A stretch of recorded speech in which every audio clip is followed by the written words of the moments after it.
Now, before we get stuck into today's yarn, podcast fans, please let me ask you this. Have you ever been lying in bed after a late shift and you hear that dreaded from behind the walls? Well, you know it's rats and mice having a party and you're not invited. Now, that's where Pestrol comes in. Their new rodent-free Max is a no-fuss, plug it in and forget it kind of situation. In fact, it is the solution you're looking for. And it is safe for you, it is safe for your pets, and there's no poisons, no traps. It is solid Australian technology, and it keeps your pests out of your home. We've got 3. We've got one up in the kitchen, one downstairs, and one out near the barbecue area. You just plug it in, and it sends a message through the wiring of your home, and rats and mice hate it, and they leave. And it doesn't affect you or your pets. Pestrol, trusted for over 20 years. They've got your back. Head to pestrol.com.au or give them a bell. 1-800-338-8888. Problem solved. Pestrol, Pestrol. You feel that? That nip in the air. The sniffles are starting. Winter is definitely on the way, folks. At this time of the year, I don't muck around. I fire up with Nature Bee's Power Pollen. It is packed with vitamins, minerals, antioxidants, everything your body's screaming out for when that temperature drops. It's helped me stay sharp, healthy, and it helps me fight off that sluggish winter slump. It has been doing that for 20 years. And right now, you can grab a 6-month supply of Nature Bee's Power Pollen for $160. Plus, they're throwing in a bonus month and 2 bars of that famous pollen and honey soap. So before winter knocks on your door, click on the link in the description and get your supply of Power Pollen Nature Bee. Money back guarantee. Big thanks to Nature Bee for powering another episode of Bonafide. In a world where voices are silenced, Please. one man refuses to lie down. It's about how hard you can get hit and keep moving forward. How much you can take and keep moving forward. That's how winning is done. He's been punted not once, 40 years they've been trying. not twice, You couldn't fire somebody if they were horrible, doing a terrible job. but 3 times. You're fired. He doesn't tell you what to think, but gives you something to think about. Welcome to the Bonafide Podcast with Luke Boner. And he's not All right, here we go. done Hold your ears, folks. yet. It's showtime. Well, g'day and welcome podcast subscribers, wherever you may be. Thank you for continuing to listen and share the Bonafide podcast. Just before we get going, got some news. Tom, who still helps us produce this podcast, has been doing some work at radio station 2GB. And he sent us this audio from a call that went through to Tom Elliott on 3AW. It's from a listener who uses Ozempic, and it's really divided people. Just have a listen. I just thought I'd touch base. You've talked on this topic of Ozempic a few times, and every time you call people lazy for taking it. Now, I'm a 43-year-old woman who has been active my whole life until I've gone into perimenopause, and I cannot get the weight off. Cannot. Now, I've gone to the doctor, spoken with the doctor about it, and he said, I would rather treat you with Ozempic and end up treating your weight management than have you end up as a diabetic. Now, to continually being told by someone on the radio that I'm lazy for taking this, it's offensive. It shows that you're ignorant and not educated on the drug at all. Oh, Melissa, drug, that's sorry. No, I'm going to disagree with you. That is not. I do understand how the drug works. I do know people who use it, but I guarantee. Yes, I understand it's difficult with menopause. I mean, I'm 57. My wife's 54. Our friends are all similar ages. I know a lot about menopause because I see it around me. But I do know this: if you are disciplined about what you eat, and if you exercise every single day, you can lose weight. It is not easy, but it is possible. And I suppose what I'm saying is, all right, if we blame the environment or blame the stage of life or whatever, well, fine. But I mean, taking the drugs makes it easy, and I'm supporting actually, subsidising it under the PBS. Yeah, but you're calling people lazy the whole time that you're talking about it. Okay, what exercise did you do yesterday? Yesterday, I did Pilates and I did a 40-minute walk. Right. Okay. Now, Well, you know what I did? thought- I did boxing for 45 minutes, and that means in the ring, okay? 5 rounds, gut busting. It was horrible. I started greying out. Unfortunately, and I'm 57, that's the sort of thing you still have to do if you want to lose weight. And you know what? The guy I was training with looked at me and he said, I reckon you put on a kilo or two, let's work that off. Like, he was brutal about it. You are the most ignorant arsehole I've ever spoken to. Tom Elliott, who broadcasts on Melbourne radio station 3AW. I've got mixed thoughts on this. I'm not a medical practitioner, so I'm in no position to say what's right and what's wrong. I do know this. Most people can lose weight if they burn off more calories than they intake. And a lot of people lie about what they really eat and what their exercise really is all about. However, I've spoken to medical practitioners who say, listen, if you can't lose the weight, maybe you do need help.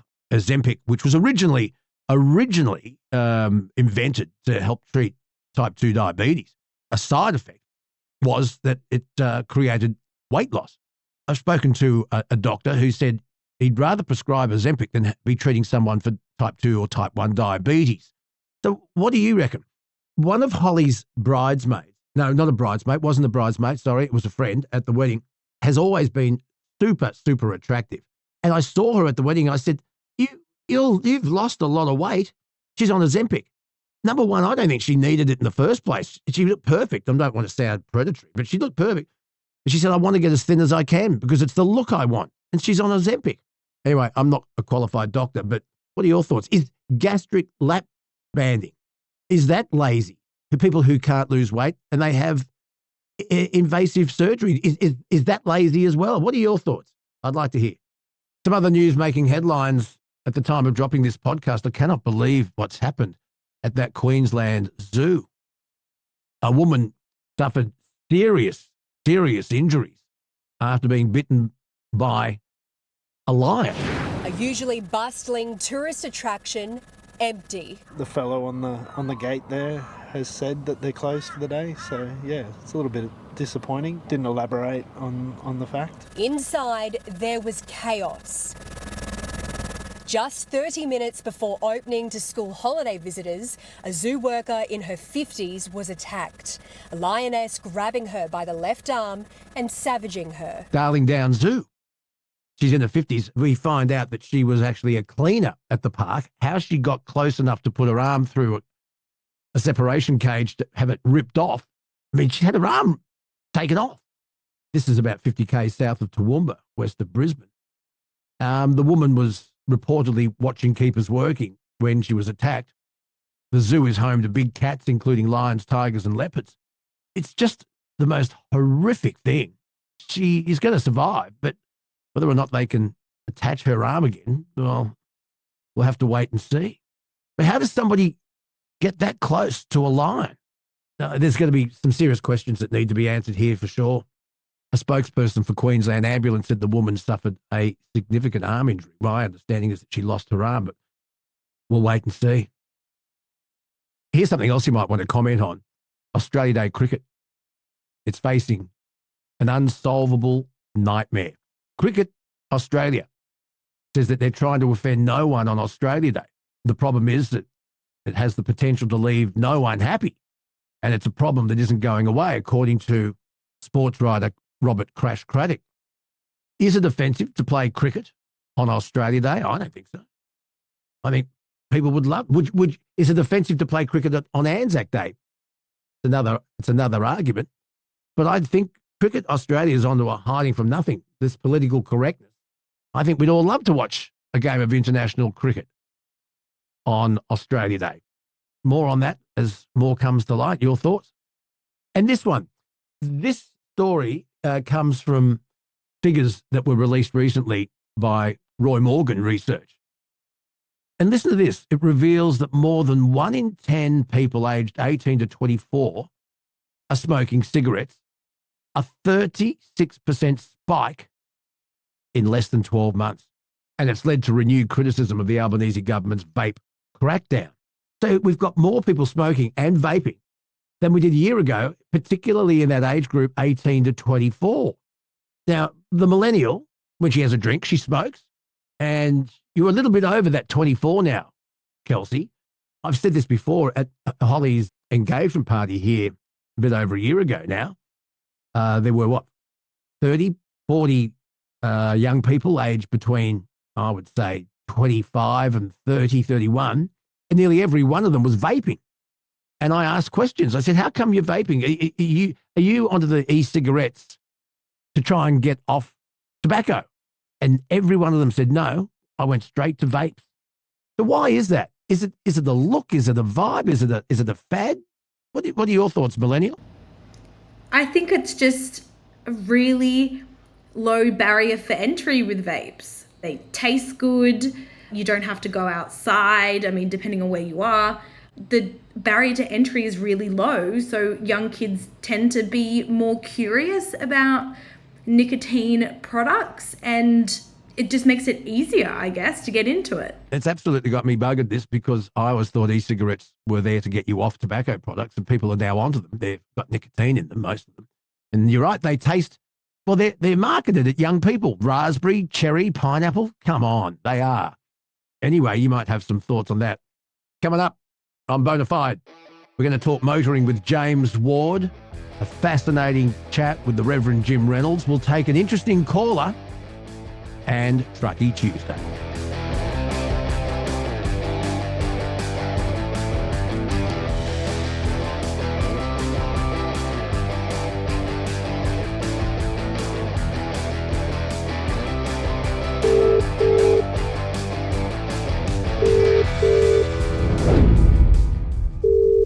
Hi, Ross speaking. Ross, it's Luke. How are you?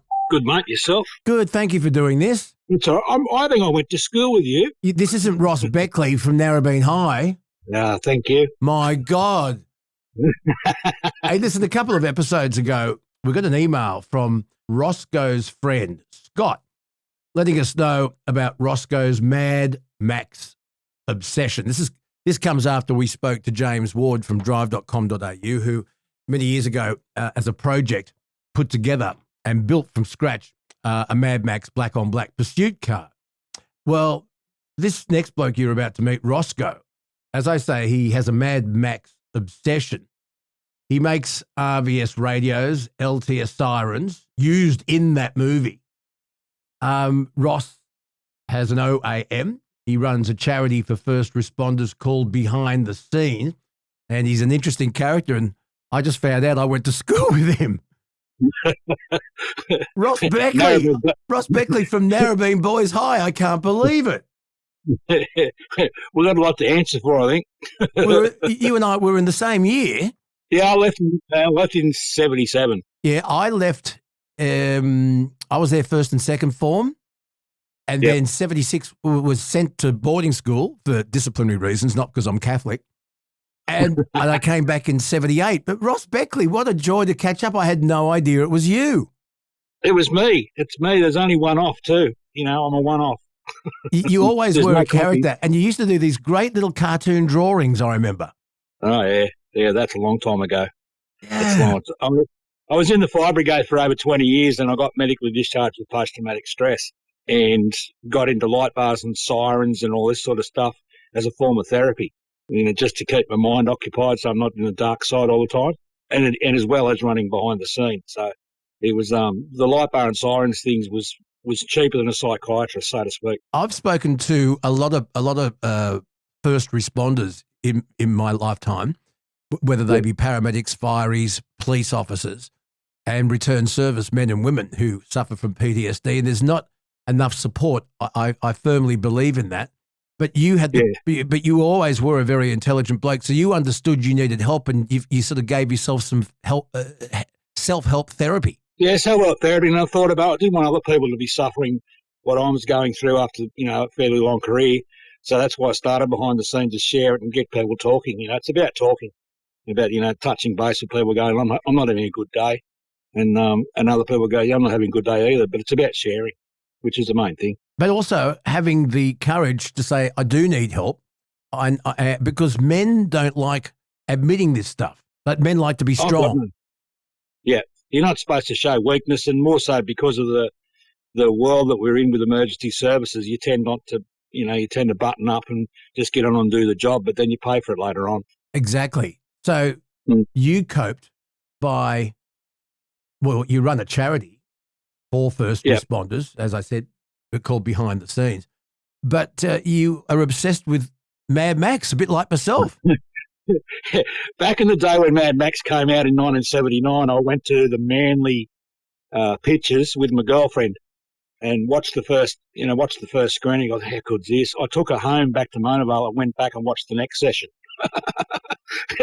And I was fortunate enough a few years later on to meet Hugh Keysburn, the toe cutter, who became a very good friend. The toe cutter. Jesus. The toe cutter only lives here on the set. Well, sadly, he's passed away now, but he lived at Lisarow, which is all of about 30 minutes from where I am here on the Central Coast. So That's Hugh amazing. and I got together, and then they never really celebrated Mad Max as such with the actors, because George Miller went on to make bigger and better things, naturally. And we put together a 25th anniversary back in 2004 with Hugh and 7 of the original cast and crew that came along to a night we held at the Beachcomber Hotel at Turkley. So we built a big bopper replica, and we needed an RVS radio for it, which I actually got a copy of one from a guy called Sam Costanzo in Queensland, who doesn't make them anymore. And it was my idea. One day, I reckon I could build one of those. It's like, so I did. And you did. And I did. And I've built probably at least half a dozen now. It takes a fair bit of time, but then I spent 2 years finding the right sequence that flashed the lights the way they did in the movie. And because, it's got to be that. It's got to be that. And then I thought about I've got to have sound files from the movie when you press a button. So you hear Rip and Charlie talking over the radio and, Scuttle and those guys as well. So it went from there.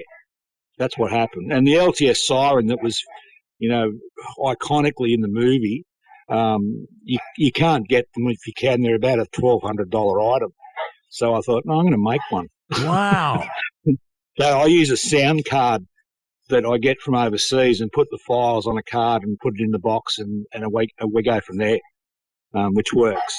So, with all these Mad Max nutters or lunatics, as you branded us the other day, we all go, oh, this is cool. That's how it's progressed from there. You see, I am a serious Holden fan, but there is only one Ford that I would allow in my driveway, and that would be an XA or an XB 2-door hardtop Ford. I just love the look of them. I saw Mad Max 2 before I saw Mad Max 1. I'd heard all about 1, but just never got around to seeing it. And then I was hooked. Yeah, right. And I was living in Young at the time, and there wasn't a movie theatre, but there was a drive-in. And I remember I saw it at the drive-in. Well, actually, if you mention Young, I was conceived in Young Drive-In, apparently. Oh, you kidding? What was the movie? I look back in the years ago when... One Flew Over the Cuckoo's Nest. No, it'd be earlier than that. It'd be 1961. It was 19... So, conception year was probably 1960. I looked up what was number one movie, and it was Psycho. Well, see, there you go. See, it's done the full circle. Yeah, pretty much. Well, you labelled me a lunatic, so Psycho lunatic, that's fine. That's not a problem. But I had a caller one morning on Triple M, and I think the topic for the day was, what's your earliest memory? What's your memory like? And one bloke said, I remember going to the drive-in with Dad and coming home with Mum. Yes.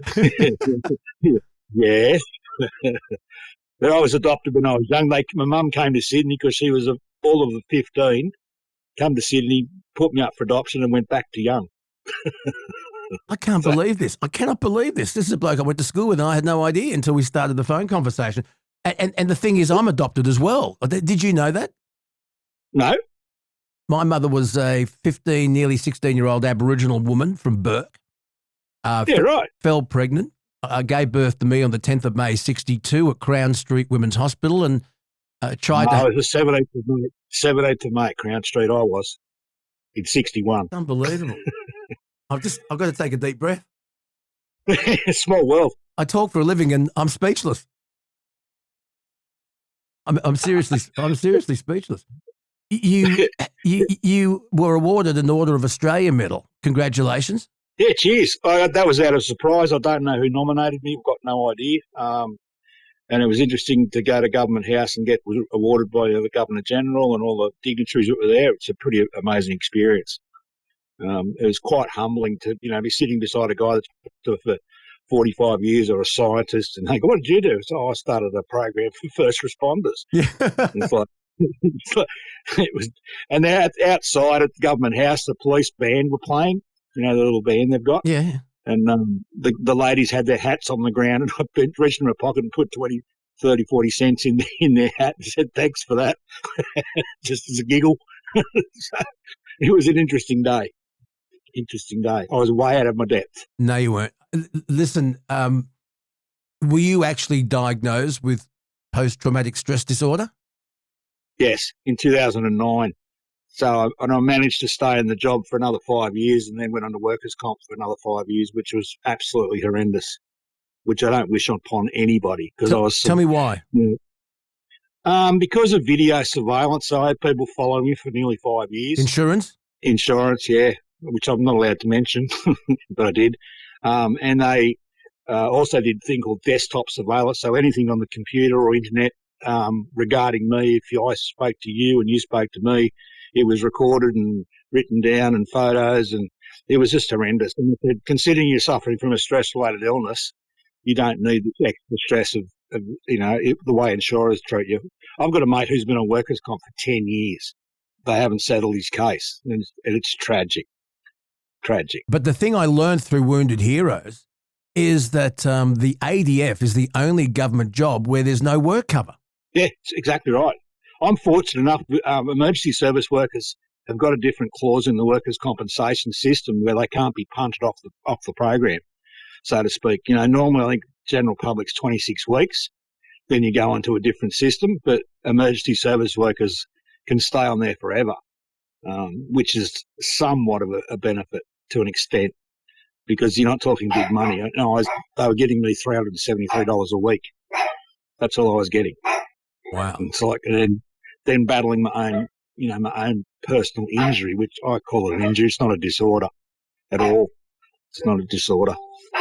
It's because I've seen too many things and done too many things. That's what it is. And I honestly thought PTSD was a military thing. And before it was recognised, so many returned servicemen and women come back to Australia after their service. Like my grandfather, who was at Villas Bretno in World War One, came back a broken man. Used to wake up in the middle of the night screaming, and everyone just brushed it off and said, "Oh, it's shell shock. It's just shell shock." Well, yeah, that's exactly right. So, and then they keep changing the name of it. Battle fatigue was one in, I think, Vietnam.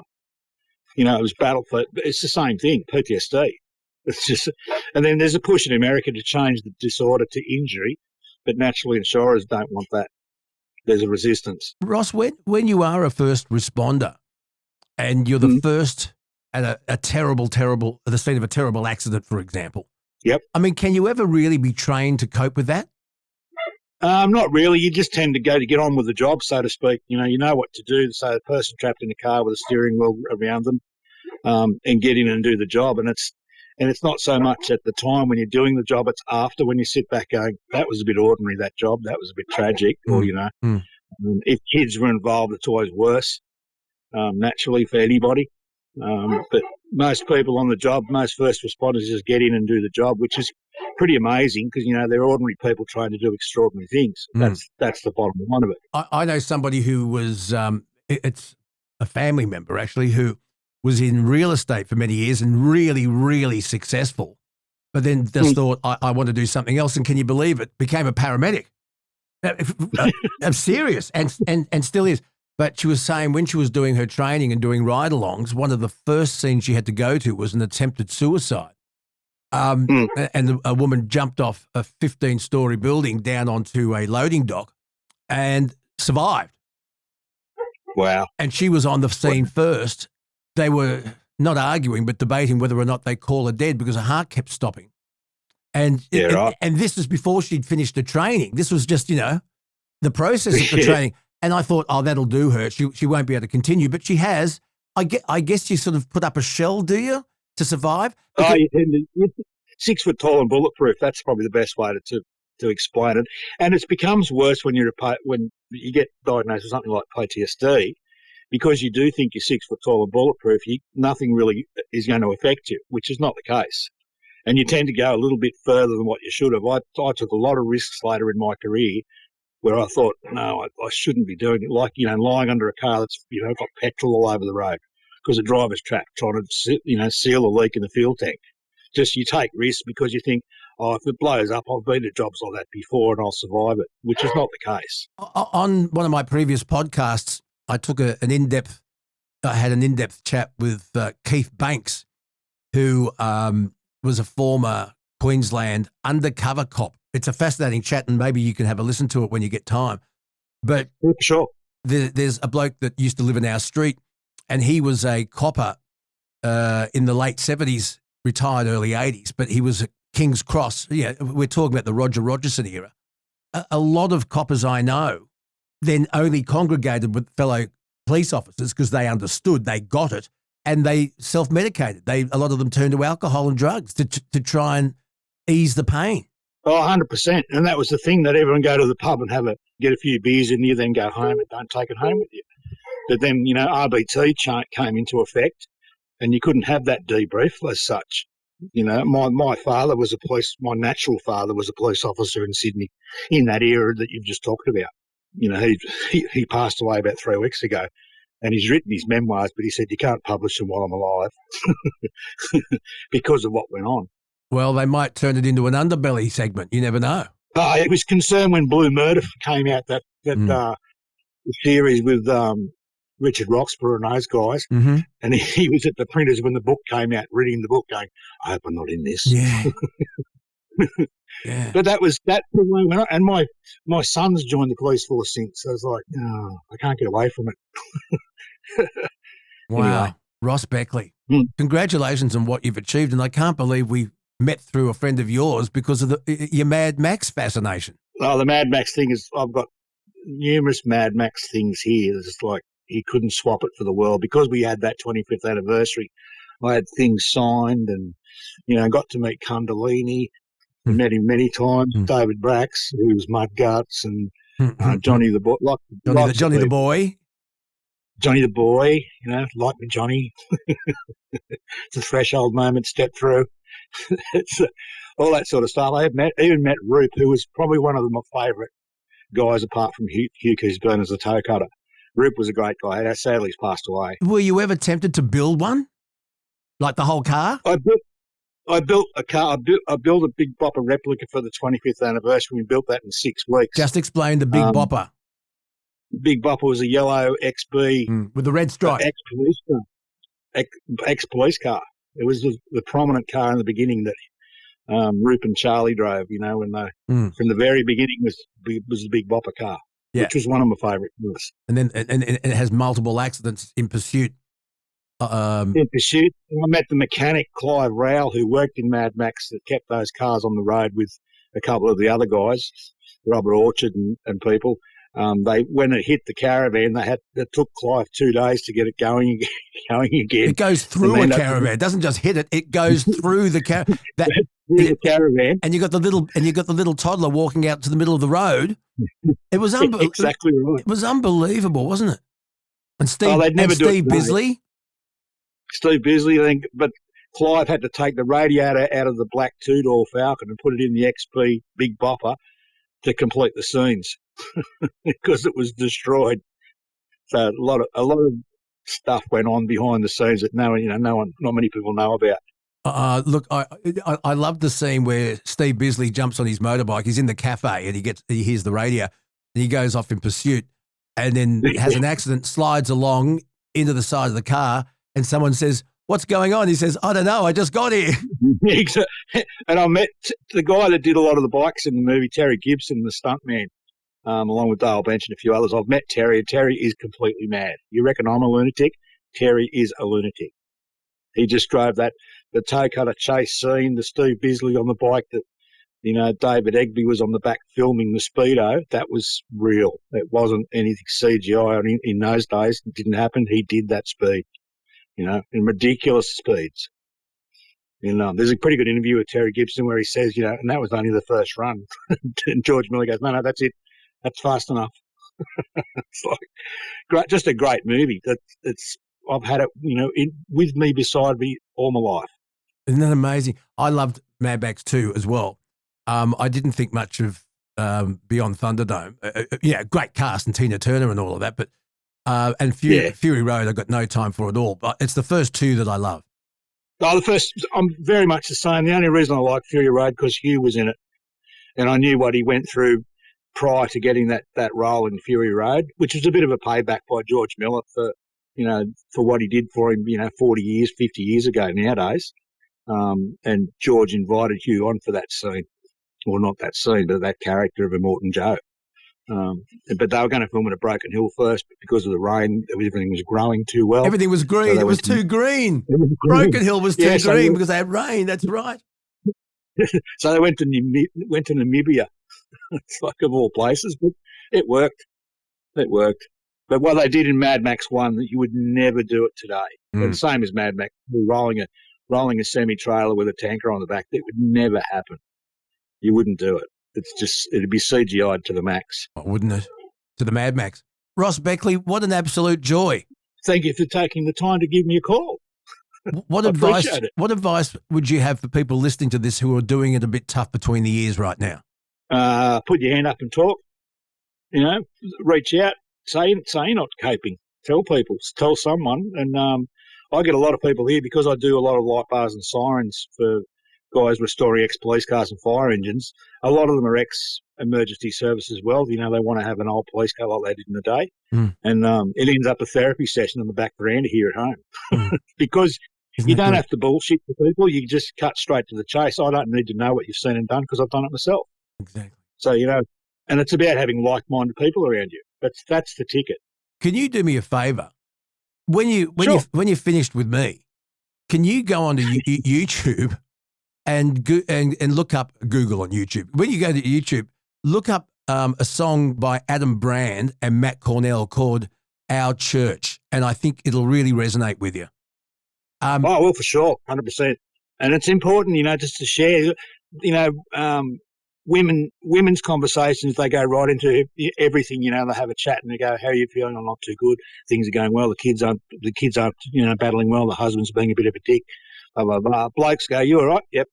That's it. How are you going, Luke? Good. What about you, Roscoe? Not bad.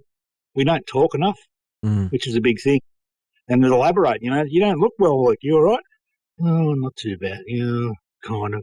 And it's about opening people up, being in a safe space, which is important, that that the person you're talking to understands and is not going to criticise, which is a big thing. Just go, yeah, look, I understand, mate. What can we do to make your day better?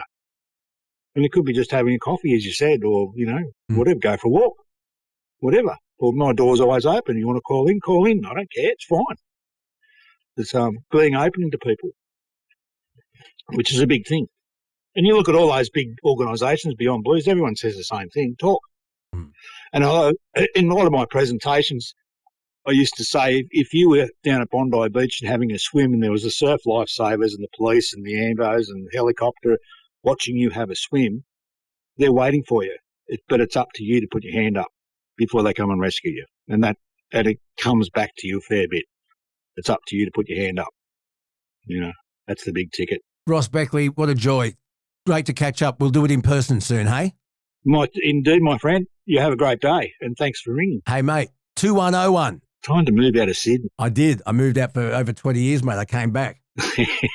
Like a Brill cream sandwich. I came back to Brill cream. The millennial won't understand. That was very good. Oh, yeah, like a Brill cream sandwich. That's very good. It was a hair gel. A little dabble, do ya? Brill cream, your looks a debonair. Brill no cream. The gals went for 2 yards. No, yeah. You know you're soaking in it. That was palm olive. That was palm olive. Ah, I got you. Was it you that burnt the school auditorium down, or was it someone else? You see, I knew this had come up. I knew it wasn't. The auditorium is still there. It was all the front. No, I don't. Kelsey's going to have to edit this out. The name, even though the bloke. You want to hear a story? So go on. So no, it wasn't me. But what happened was I get sent to boarding school. Right. Right. I'm the chief suspect. I come back for year 11 in 1978. I went away a bit of a nerd. I played basketball. I didn't play rugby league. I didn't surf. I come back in year 11 and the rumours had festered right around the northern beaches that I was the one that burnt the school down. So I've come back and I would neither deny or confirm. I kept the myth going because I was suddenly... because you disappeared for 2 years would add to the story. Exactly. Exactly. Because I remember that there was the 2 doors to the admin block was somewhat intact, and someone wrote on their here today, gone tomorrow. Well, I came back and do you remember Sluggo McNeil who did the Go Jog? He was a maths teacher. No, Go Jog because it's palindromic. That's right. It was palindromic. Anyway, and he said in front of a large group of students, "You might have burnt the last school down, Boner, but you won't burn this one." And I smirked quietly to myself because he was doing exactly what I wanted. He kept the rumour going. So anyway, we have a school reunion up at Terry Hills Tavern. Yep. And Fred Yakic came along, our PE teacher. I invited him, and it was great. And a bloke came up to me, and I'll tell you who he is, but Kelsey's going to have to bleep this out. Very sadly, this guy passed away last year, took his own life. Very, very sad, yeah. But we had a connection because he was an award-winning journalistic photographer for News Limited. And I was at the time at 2GB, and we often were out covering the same stories. This bloke comes up, he says, "You've been stealing my thunder all these for the last 30 years." And I said, "Why?" He said, "I fucking did it." and it was... Oh, really? Yep. Fair income. Fair income. Oh, no way. What a little sod he was. You wouldn't know. He wouldn't fess. He did to me at the school reunion. Like 40 years later. Well done. If you are feeling fragile, 13 11 14 Lifeline, just ring it. It's there 24/7. It's free. Please reach out. Yeah, great people. Great people. Fantastic people. They save lives every day, every minute, every day. Yeah, fantastic. Ross Beckley, what a joy. And to you, my friend, my Luke Bonner friend from school all those years ago, we survived Narrabeen. Do you remember the song? Narrabeen boys are we, Narrabeen boys are we. We're always up to mischief wherever you may be. Some people think we're stupid, but they make a big mistake. Whenever you see a Narrabeen boy, you're always wide awake. Tiddly-ah. That's it. My producer, the millennial, is shaking her head, rolling her eyes. She's had enough. Probably going, "You guys are idiots." So, yeah, that's right. Well, she knows. but we survived. I think we had the highest pregnancy rate in the state there at one stage too. The Narrabeen girls did.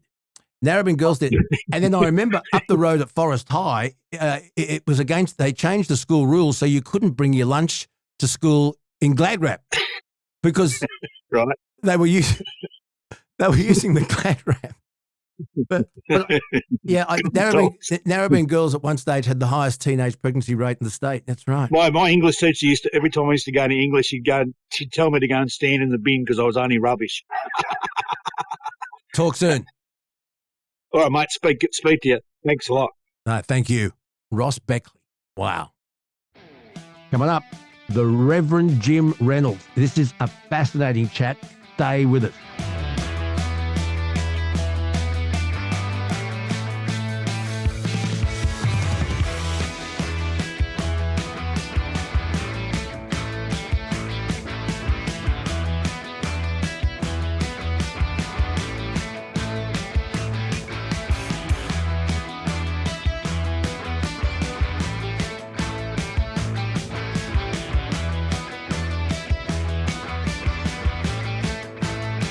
last week, not only Australia, but the world was shocked to hear about childcare centres in Victoria and the stories that have now come out concerning sexual misconduct and abuse to tiny children, some of them babies, that are supposed to be under the protection of childcare. You know, you're a parent and you send your little toddler or your little baby off to childcare. You expect them to be safe. And it turns out that a lot of them may not have been. There has been a lengthy investigation, and that's continuing, and now 2 people of interest. And the thing that must be so horrifying for the parents of these kids is that about 1,200 parents, because this has happened not just across probably one childcare centre, but a number of them right across Victoria, about 20 in total across Melbourne and Geelong, where this bloke who is now under arrest, where this bloke worked. And the parents of 1,200 parents have been advised to take their kids to seek medical advice and seek treatment for sexually transmitted diseases. I mean, just think about that for a second. You're a parent, your kid's at childcare, and you're told a bloke that worked at your child's childcare centre has been arrested, and you should get your child tested for a sexually transmitted disease. It just absolutely beggars belief. And so now a trigger has been pulled, and there are calls to ban all men from working in childcare centres. Now, without a doubt, and I've done some research on this, abuse of this sort predominantly is conducted by men. And the argument is get rid of men from those situations and you've got the problem solved. And I couldn't help but think, well, hang on, does that mean male school teachers, both primary and high school? Does it mean sports coaches? Any male that has any contact with a child, should they be banned as well? It's something that we need to talk about. And the Reverend Jim Reynolds, who has an opinion on just about everything, our resident devil dodger, wanted to chime in on all of this. He also has another fascinating story, which we'll get to a little later in this podcast. But Reverend Jim, g'day and welcome back to Bonafide with Luke Boner. This story is just too horrifying to even think about it. It just upsets me so much, but we've got to talk about it. What are your thoughts on what's happened and the reaction from the public? Mate, when that story broke, my first thought was not again. We had a situation in Adelaide, which was just as horrific. We have this is becoming more and more common, and I have a really big issue with the childcare industry. The fact that the childcare industry is so lax, they allow this to happen. Once is unforgivable. Twice, that's a huge, huge problem. And I'm all for equality. I'll fight for the rights of everybody. But on this situation, I'm going to say this, and I hope that everybody listens and hears me out before they, start slagging me off. Yes, we need to ban men from working in early childhood until that industry gets its act together. The fact that 2 men in recent years were able to commit those crimes in those centres speaks volumes. And I blame the industry. Allegedly. Remember, you're innocent till proven guilty. Now, I don't want to get this court case thrown out. No. And I don't want their defence to say they'll never get a fair trial because of the media exposure. I as you've noticed, I haven't even named them. I'm not going to be the one to have this thrown out of court. So we'll say allegedly, but the allegations are just horrific. And so you think men should be banned from working in early childcare centres, but you did say until the childcare centres gets their act together. How do you go about that? Because there are plenty of innocent men. There are plenty of men who do really good things with kids. Absolutely. And we need those men around the children. But the industry is so lax. So I'll give you an example. Yes, please. I have a family member whose children are in a childcare setting, and sometimes I just tag along when we go to pick them up. When I look around that setting and I'm looking around and I'm looking at children looking after children who, quite frankly, don't know shit from clay, the training for early childhood is woefully, woefully lacking. And the industry needs to pull its socks up and actually start going, it's not just let's play with Play-Doh and slap some water around and play paints. This is serious business, early childhood education, and start looking at training the staff the right way and saying, okay, it's not a short course to get into. A certificate 3 takes up to 3 months. No, you should be doing a good few years training, and part of that training being how to identify red flags. Now, I listened to Hetty Johnson just after this story broke, and she was talking about programs she's looking at with Bond University. It's all about identifying red flags. You've got 16, 17-year-old girls who wouldn't even know what a red flag is, let alone how to identify one, working with some of the most vulnerable people in our society. That's how this kind of stuff happens. And this is the problem that we have. And I know the current case in Melbourne is still under review and still being investigated. The one in Adelaide where he has been charged and he got 27 years jail, if my memory serves me correctly, for those crimes that he committed, because he can easily pull the wool over a 17-year-old girl's eyes and get access to children, and they're not going to know what's going on. Now, while we're all up at stupid o'clock, can we just talk about how rats always seem to wait until the middle of the night to make their move? You're finally drifting off after a long shift, and then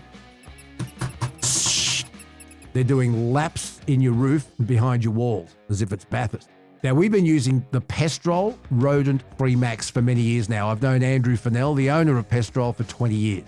And all you do is you plug the thing in, bang, eviction notice served on rats and mice. And there's no blood, there's no guts, no traps, just science doing its job while you sleep like a log. And because I know you're thinking, yes, it's safe for pets, safe for the kids, and it runs 24/7, so you don't have to.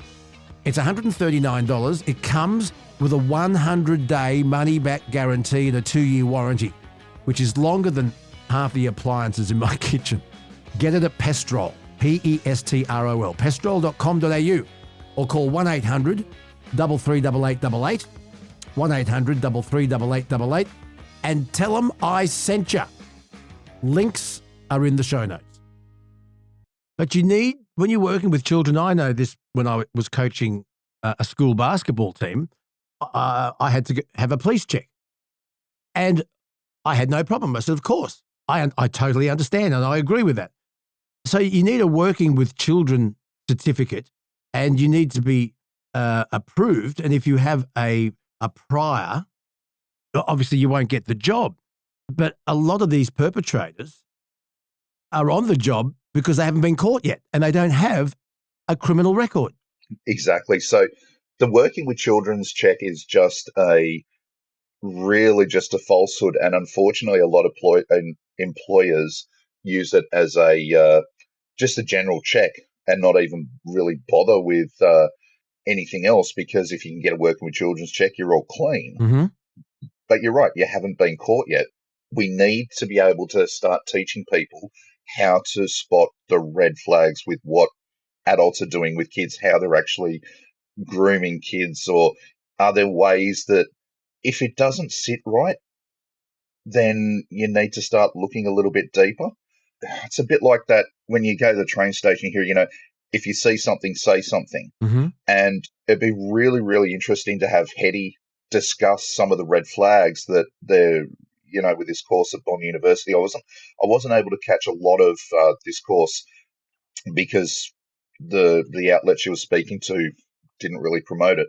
But the more we can identify the red flags, the more we can sit there and say, hey, this doesn't seem right. And the more we can flag it and management actually take it seriously and not just move the problem along, because this has been going on since Adam was a boy. The Catholic Church was doing it for many, many years. Other places have been doing it for many, many years. Move a problem along, move a problem along, move a problem along. And now the child care centres are starting to do the same thing.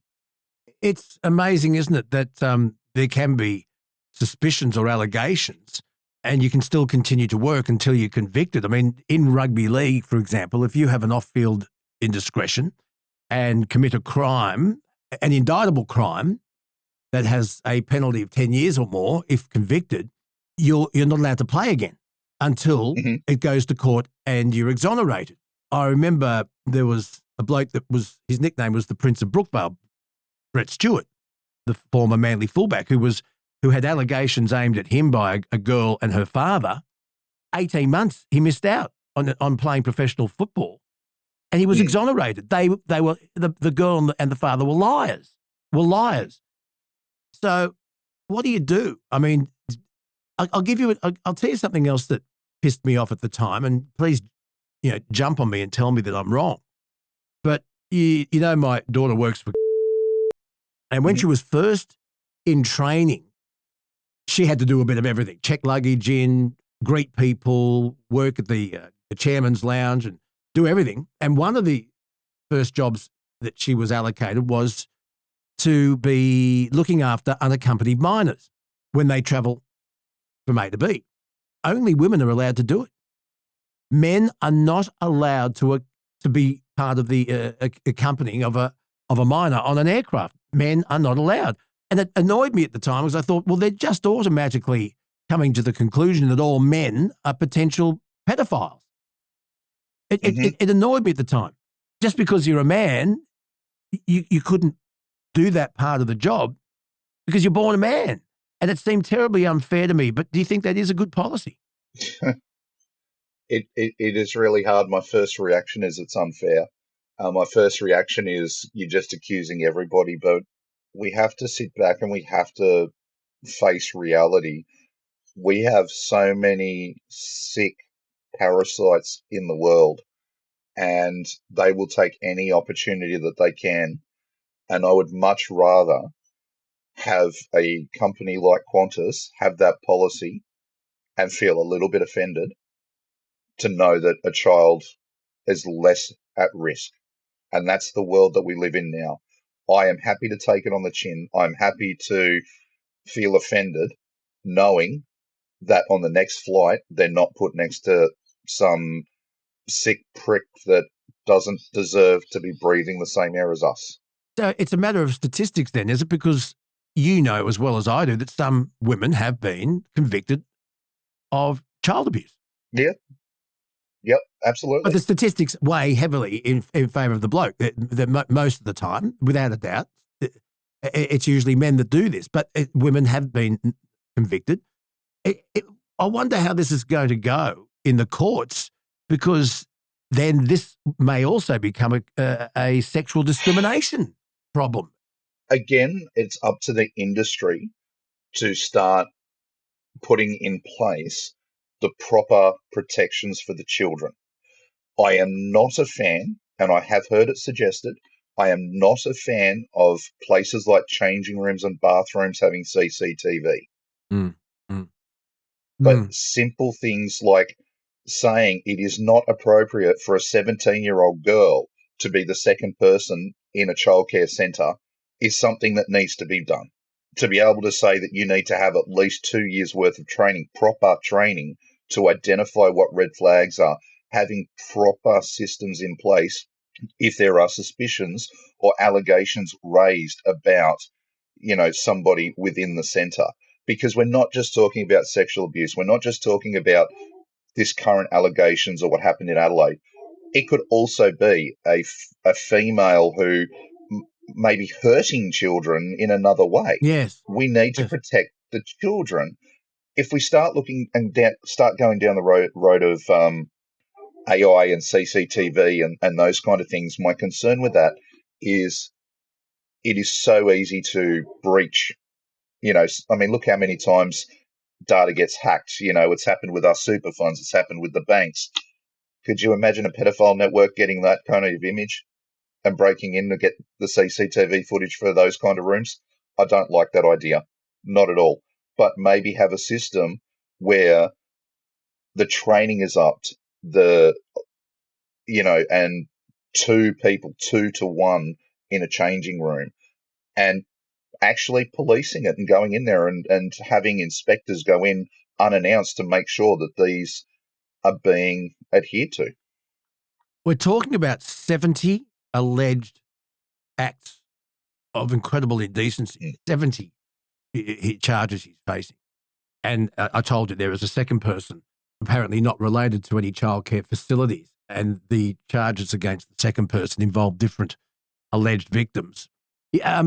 Hetty Johnson, that you referred to, who founded and runs Bravehearts, please Google her, folks. She's an amazing woman, amazing. Reverend Jim Reynolds, what do you think some of the red flags are? For me, there's a lot of gut instinct in it. If it doesn't feel right, and it's very, very hard to describe, which is why I'm very interested in Hetty's program that she's been looking at through Bond, because it can be the way somebody touches a child. It can be the affection that they show for a child or the favoritism they show for a child. And the problem is, and the biggest problem is, that it could be innocent. And this is why it's really hard for a lot of people to make a report, because they don't want to destroy someone's life. Because let's be honest, if you make a claim, mud sticks, and that mud will stick forever. And God forbid you made a claim and it was innocent and it was just a totally innocent thing. So a lot of people are very, very frightened to make a claim.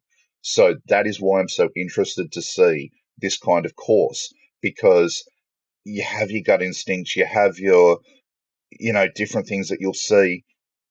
I think with this course, Hetty's managed to be able to put some guidelines down that we can all follow and we can all sort of work towards, and not just say, well, the way he's cuddling that kid is a bit weird, or it takes away a bit of the ambiguity that a lot of us would feel. And anyone who's been in situations where they have been a little bit worried about how somebody's been interacting with a child is going to know exactly what I'm saying with that statement, where it's ambiguous and you just don't want to destroy someone's life when it could be all innocent. I don't know what the answer is. And if most perpetrators are men, the obvious trigger reaction, and I understand it, is get rid of men in childcare centres. But as I said in my introduction, should you get rid of all men in primary school teachers? Should men not be allowed to coach junior sport? Where do you stop? For me, I'm stopping at childcare. And the reason why I'm stopping at childcare is the extra vulnerability. In a primary school, you don't have male teachers wiping backsides, changing nappies. On a football field, you've got parents all over the place. And when you're in the changing room, it's not just the coach that's in the changing room. Generally, the parents are in the changing room and everything like that. In early childhood, and it's been shown, you can have one male changing nappies by themselves with no other supervision. I wonder what our listeners think. Luke Boner, radio guy at gmail.com. It's a difficult one, isn't it? But I'm with you in that we've got to fix this system. I'm no expert. But I tell you what, Reverend Jim, we'll try and get Hetty Johnson on the podcast very, very soon. And we'll ask her some questions, because I'm just lost. I'm absolutely lost for words. And I just imagine, I had children at childcare. And I just imagine being told by the police, you better get your daughter checked for an STD. Imagine being told that. I don't want to imagine it. It made my stomach turn when I first saw the headlines come out. And, I still come back to the same thing you and I spoke about 5 or 6 years ago. You're never going to rehabilitate these people. We are spending so much money because the jail system doesn't want them in there. The jail system won't take responsibility. That's why they're not getting big sentences, because the jails don't want them, because they don't want the deaths in custody. So it ends up becoming NDIS. We're paying millions and millions of dollars to look after these sick freaks out in the community when they shouldn't be out in the community. We need to get our asses into gear and actually deal with the problem. You've committed the crime, off the face of the earth. We don't have to pay for you ever again. And, Well, hang you on. know, it's not going to be. Let's pull up and put. Let's call this what you're calling it. You, the Reverend Jim Reynolds, believe that child sex offenders, pedophiles, and someone who might do something like this to a small child in early childcare, you believe they cannot be rehabilitated. And I've spoken to many psychologists and psychiatrists over the years who all agree with you that someone who's wired that way cannot be ever rehabilitated. Are you calling for the death penalty to be applied to a convicted child molester? What if you get it wrong and they're innocent? Would you want that blood on your hands? What sort of absolute damning proof would you need before you send somebody off for a lethal injection? I think that's where you're headed. Okay, let's have a look at the case in Adelaide where he was convicted. Pedophiles are stupid. Pedophiles like trophies. Pedophiles record everything. Now, unfortunately, because I don't think they would ever be willing to come on the podcast, but if we could ever have somebody who spent time in the child sex offences unit, and I've spoken to some of those guys away from the media and away from microphones, they're suffering some immense PTSD because these sick freaks keep records. There's no reason. The reasonable doubt issue is not there anymore. They have the trophies. They have the video evidence of them doing it. Yeah. There is no doubt. Doubt is not a problem in my mind whatsoever. That guy in Adelaide had more records than the Treasury for bookkeeping. There is no reasonable doubt. There is no way that you could turn around and say that there is reasonable doubt there. So you're saying it's all there. You're saying capital punishment. Absolutely. There is no other way, because when he gets out of jail, we're stuck paying millions of dollars a year looking after him through NDIS. Because if we don't, and we just dump them somewhere, they're free with no one to look out and make sure that they do not commit these crimes. So forever, we are stuck watching them, and it's costing us money. I'm not being smart here. Let me ask you this. What would Jesus do? You're one of his spokesmen. What do you think Jesus would do? Anyone who takes the innocence of my children deserves a millstone around their neck and drowned in the deepest of streams. That was what he said. I believe, honestly, he would not have a problem with it whatsoever. They are taking innocence. And, you know, we've discussed it before. I'm not a fan of capital punishment for murder, because when you murder someone, you release their soul. When you commit a crime, like these sick freaks do, you damage that soul and leave it entrapped in a body that they have to try and repair for life. And there are victims who are out there that have been carrying guilt, carrying pain, carrying a broken soul for 50, 60 years, who will never, ever be healed until they're finally released.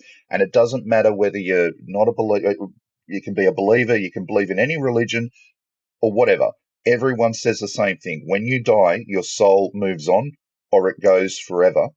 Whatever it is you believe in, when you die, your soul is released. And this is what makes me so angry. These people damage a soul to the point where it very rarely can be fully healed. And that person is stuck, trapped in that body without any freedom until they passed on. That's why it gets me so angry. What are your thoughts? Luke Boner, radio guy at gmail.com. Wow. I'm sort of stunned here and I'm going to have to take a deep breath. And I can tell how seriously upset you are about it, and it upsets me. It wouldn't just upset parents, it upsets anyone who's got an ounce of compassion and decency about them.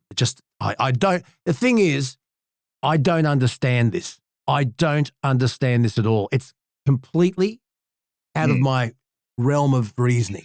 And the worst part is the fact that people try to justify these kind of crimes. And, you know, there are organizations that you can find online. How can you justify abusing a little baby?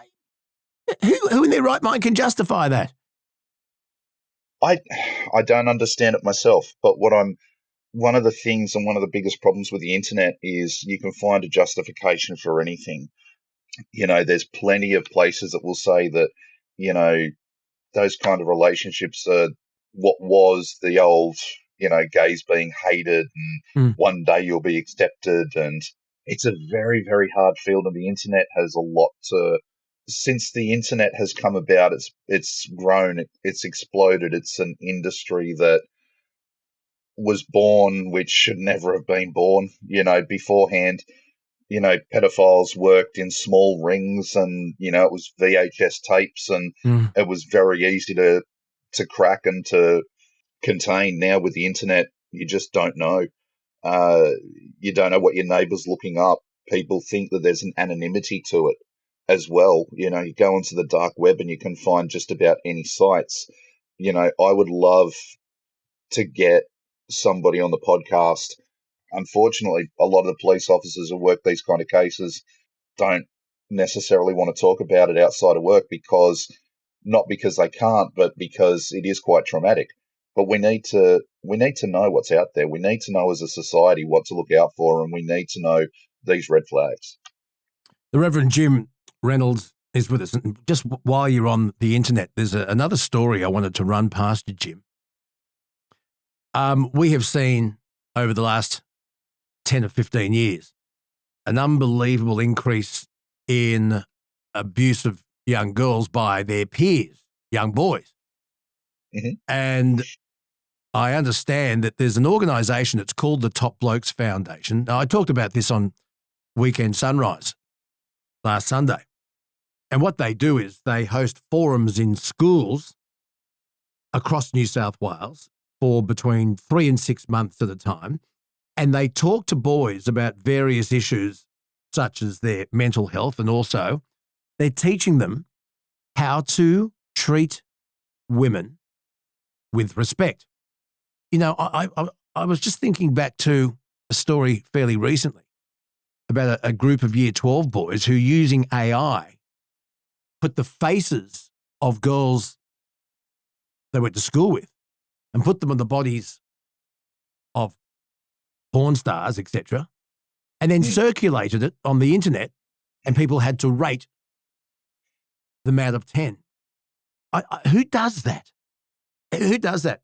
And I also said on Channel 7, I guess a lot of boys react to the relationships that they've witnessed, maybe with their parents or their aunts and uncles or whatever. I had parents and I had a dad that thoroughly respected women. But you mentioned something else. You mentioned the internet. The manager of Top Blokes Foundation, New South Wales, is a bloke called Daniel Allars. And he said this. He said, explaining to boys what is often depicted in pornography is not normal. And that he reckons that's the key. He said that trust and clear communication are integral to an actual normal relationship. Now, I've done a lot of research into this, and you and I have spoken about it on radio over the years. No matter how many firewalls you put up, anyone can still access pornography. Mm-hmm. Where there's a will, there's a way. And it worries me that a lot of young men see what they're looking at on porn sites and believing that's how you treat a woman. And thinking it's real, that they're not looking at actors. And it worries me just as deeply that there are a lot of young girls who are also looking at this pornography and thinking, oh, that's how I need to be treated, is it? And I'm going to have to perform that particular sex act if I'm going to hang on to my boyfriend. Is that normal? And their standards have completely dropped, thinking that what they're seeing online on online porn is real and the normal way to behave in a relationship. Your thoughts? You can't teach one without the other. It's one thing to sit there and teach the boys about respect, but you then find that the girls will still see the similar stuff and then start offering it to the boys because they think that that's what boys expect. Yes. You need to do it together and co-ed. To educate the girls and say, no, that is not normal. That is not normal. But is it instigated by, in most cases, by the boys?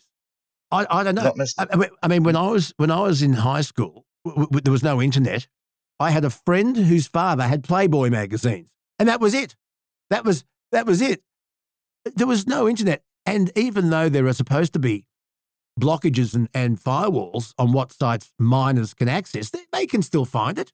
They can still find it, and they're hell bent on finding it. So I don't know how to stop that access. But it's got to be about education and telling these kids, you're right, both boys and girls, that behaviour depicted in pornography is not normal. It's also needs to be done together, not one at a time. Not segregated. You never ever segregate. But half of these events that happen, it's created around money. If you look at the start of any of those trends, somebody has written a program where people can subscribe to and they get 20 cents, 10 cents each time somebody goes onto the app, and it's all fun and it's all games, but ultimately at the end it comes down to money. So you need to have boys and girls together talking in the same room, saying this is what self-respect and respect is, and combat it that way. You're not going to do it boys, then girls, or one or the other, because there's always going to be somebody who wants to get in between that void. I mean, we've had the boys versus girls for many, many years now, and it's never going to end. You see, the porn site operators may well argue, well, no, this content is only for those over the age of 18. And yes, they're actors or they're consenting adults who are playing out their own fetishes, but they're consenting. But my problem is, and I don't know how to fix this, is people under the age of 18 being able to get access to it. Yeah, absolutely. And kids will learn how to break firewalls. Kids will learn how to break all the security. I mean, I'll be honest with you. If I'm having a computer problem, I go to a 12-year-old. Exactly. I've got the millennial producing this. I'd be absolutely gone if it wasn't for the millennial, who mind you, rolls her eyes at me all the time. But I know it's beaten me. But but kids have been brought up with it since they arrived on the planet. So exactly, and that's the biggest thing. We can sit there and talk about that. What we need to do is we need to fall on our pride, and we need to turn around and say, you know what, we're past this. Here is the issue, and say to the millennials who are creating this technology, how do we come to a point where people cannot access it? Because there's no point in us turning around going, banging our hands on the table and saying, well, we need to fix this and we need to put this in place, we need to put this in place, because the kids who are going to breach it are sitting there laughing at us going, that's old technology, boomer. Is it bad parenting? Do parents need to be better educated then and learn about the software and the hardware, but the software that their kids are using, and put more parental guidance in control? Well, not just parental guidance, but also parental guidance into their children. Where do we learn our life lessons from? Well, we learn them from our parents. How is it that Year 12 boys think it's okay to, using AI, put the faces of innocent girls on the bodies of porn stars and then share it? Where did that come from? Why did they think that was going to be okay? Peer pressure. As soon as one child starts doing it and it starts spreading through the school, then peer pressure takes over. And then, the kids that would normally speak to their parents about something will be going, well, everyone else is doing it, so it must be okay. Peer pressure is fun like that. I mean, back when you were at school, what started everybody smoking? What makes any girl want a dick pic? I don't understand it.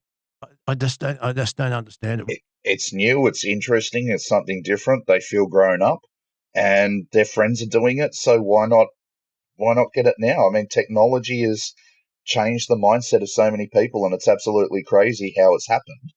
And what was, we missed out on a lot of that kind of stuff. But I don't know, maybe if I was that age now, and I'd probably fall into it as well because it's new, it's interesting, it's something different. Everyone else is doing it, so why not? All right. Well, this Daniel Allars from Top Blokes, we'll try and track him down, and we'll get you on again, and we might make it the same podcast. We talked to Hetty Johnson, and I'll try and learn some more. But how do you teach young boys to respect women? Because what's their perception of respect? Is that where they need education? And are they going to listen to an old fart like you and me? Well, again, that's another thing as well. And that's why I think you need to do it co-ed, and you need to do it in a lot more open atmosphere as well, because what's respect to you and I might not be respect to somebody else. That's what I mean. And you've also got to take into account the different cultures that we have here in Australia as well, and they see respect in a very, very different way. Yep. You know, I know plenty of cultures that would be absolutely mortified the way that you and I would say is respect to females. There are some cultures where they think it's okay to have a 9-year-old bride. So, well, that's exactly it as well. Yeah. So, but the law is the law. But look, please, folks, what are your thoughts and how do we fix it? Luke Boner, radio guy at gmail.com, and leave voice messages too, please, because it's so important. It is so important. We're going to come back with a woman that you've been talking to who has an incredible story about wanting to adopt a couple of Indigenous kids and the roadblocks that she's come up against. This is fascinating. Yeah. So I met this lady, Jan, yesterday, and she had the most gorgeous 7-month-old baby with the brightest blue eyes you'd ever seen. That was, one of those babies, when you see them and you just stop and chat. And we're having a conversation, and she's a foster parent. She's been a foster parent for a very, very long time with different kids. This young child, she's just absolutely in love with him and the brother who's 2. There's very little chance of the parents getting custody due to certain things. And she was looking into adopting them. However, she's been told that in New South Wales, at the least, she'll never be allowed to adopt them because the children are First Nation. And apparently, a white man cannot adopt a First Nations baby because it takes them away from their true heritage and their culture and everything like that. And she's absolutely devastated by that because she wants to be able to give these children the best life possible. She has no issue with making sure that they get all the education about their heritage that they need. She'll even take them to the Aboriginal medical services and all that kind of stuff. She'll use all the help she can to make sure that these children are in touch with their heritage. Their culture, yeah. Yeah, their culture, sorry. But she'll never be allowed to adopt them. And I find that absolutely horrendous because we're basically turning around and saying these two children will never get the chance to have somebody who absolutely loves them look after them and take them on as their own. It just sounds incredulous. And my adoption is at the other end of that spectrum where, and I'm going to use the term half-caste, Aboriginal children, it was government policy to take them away and have them brought up by non-Aboriginal families. And the policy's done a 180. It's incredible, isn't it? Yeah, it's really scary. And it breaks my heart because there's so many people out there that would love to adopt. And this is yet another roadblock in a system where we have kids that need good, stable families. And people just give up on the whole issue and just don't bother anymore. And that's the problem. Too many kids need a family. We couldn't get hold of Jan. She said that she would be available for this podcast, but hopefully the next one. I'll let you probably talk to her maybe later today, Jim. Stay with us for this story because it does sound just incredible that are we talking about 2 children? Yes. Beautiful children who probably will never go back to their biological parents or parent because of some horrific behaviour that's gone on, and we'll let Jan explain all that. And we certainly won't identify Jan or the kids. But she wants to love them. She wants to take them safely into a safe home, educate them, clothe them, feed them.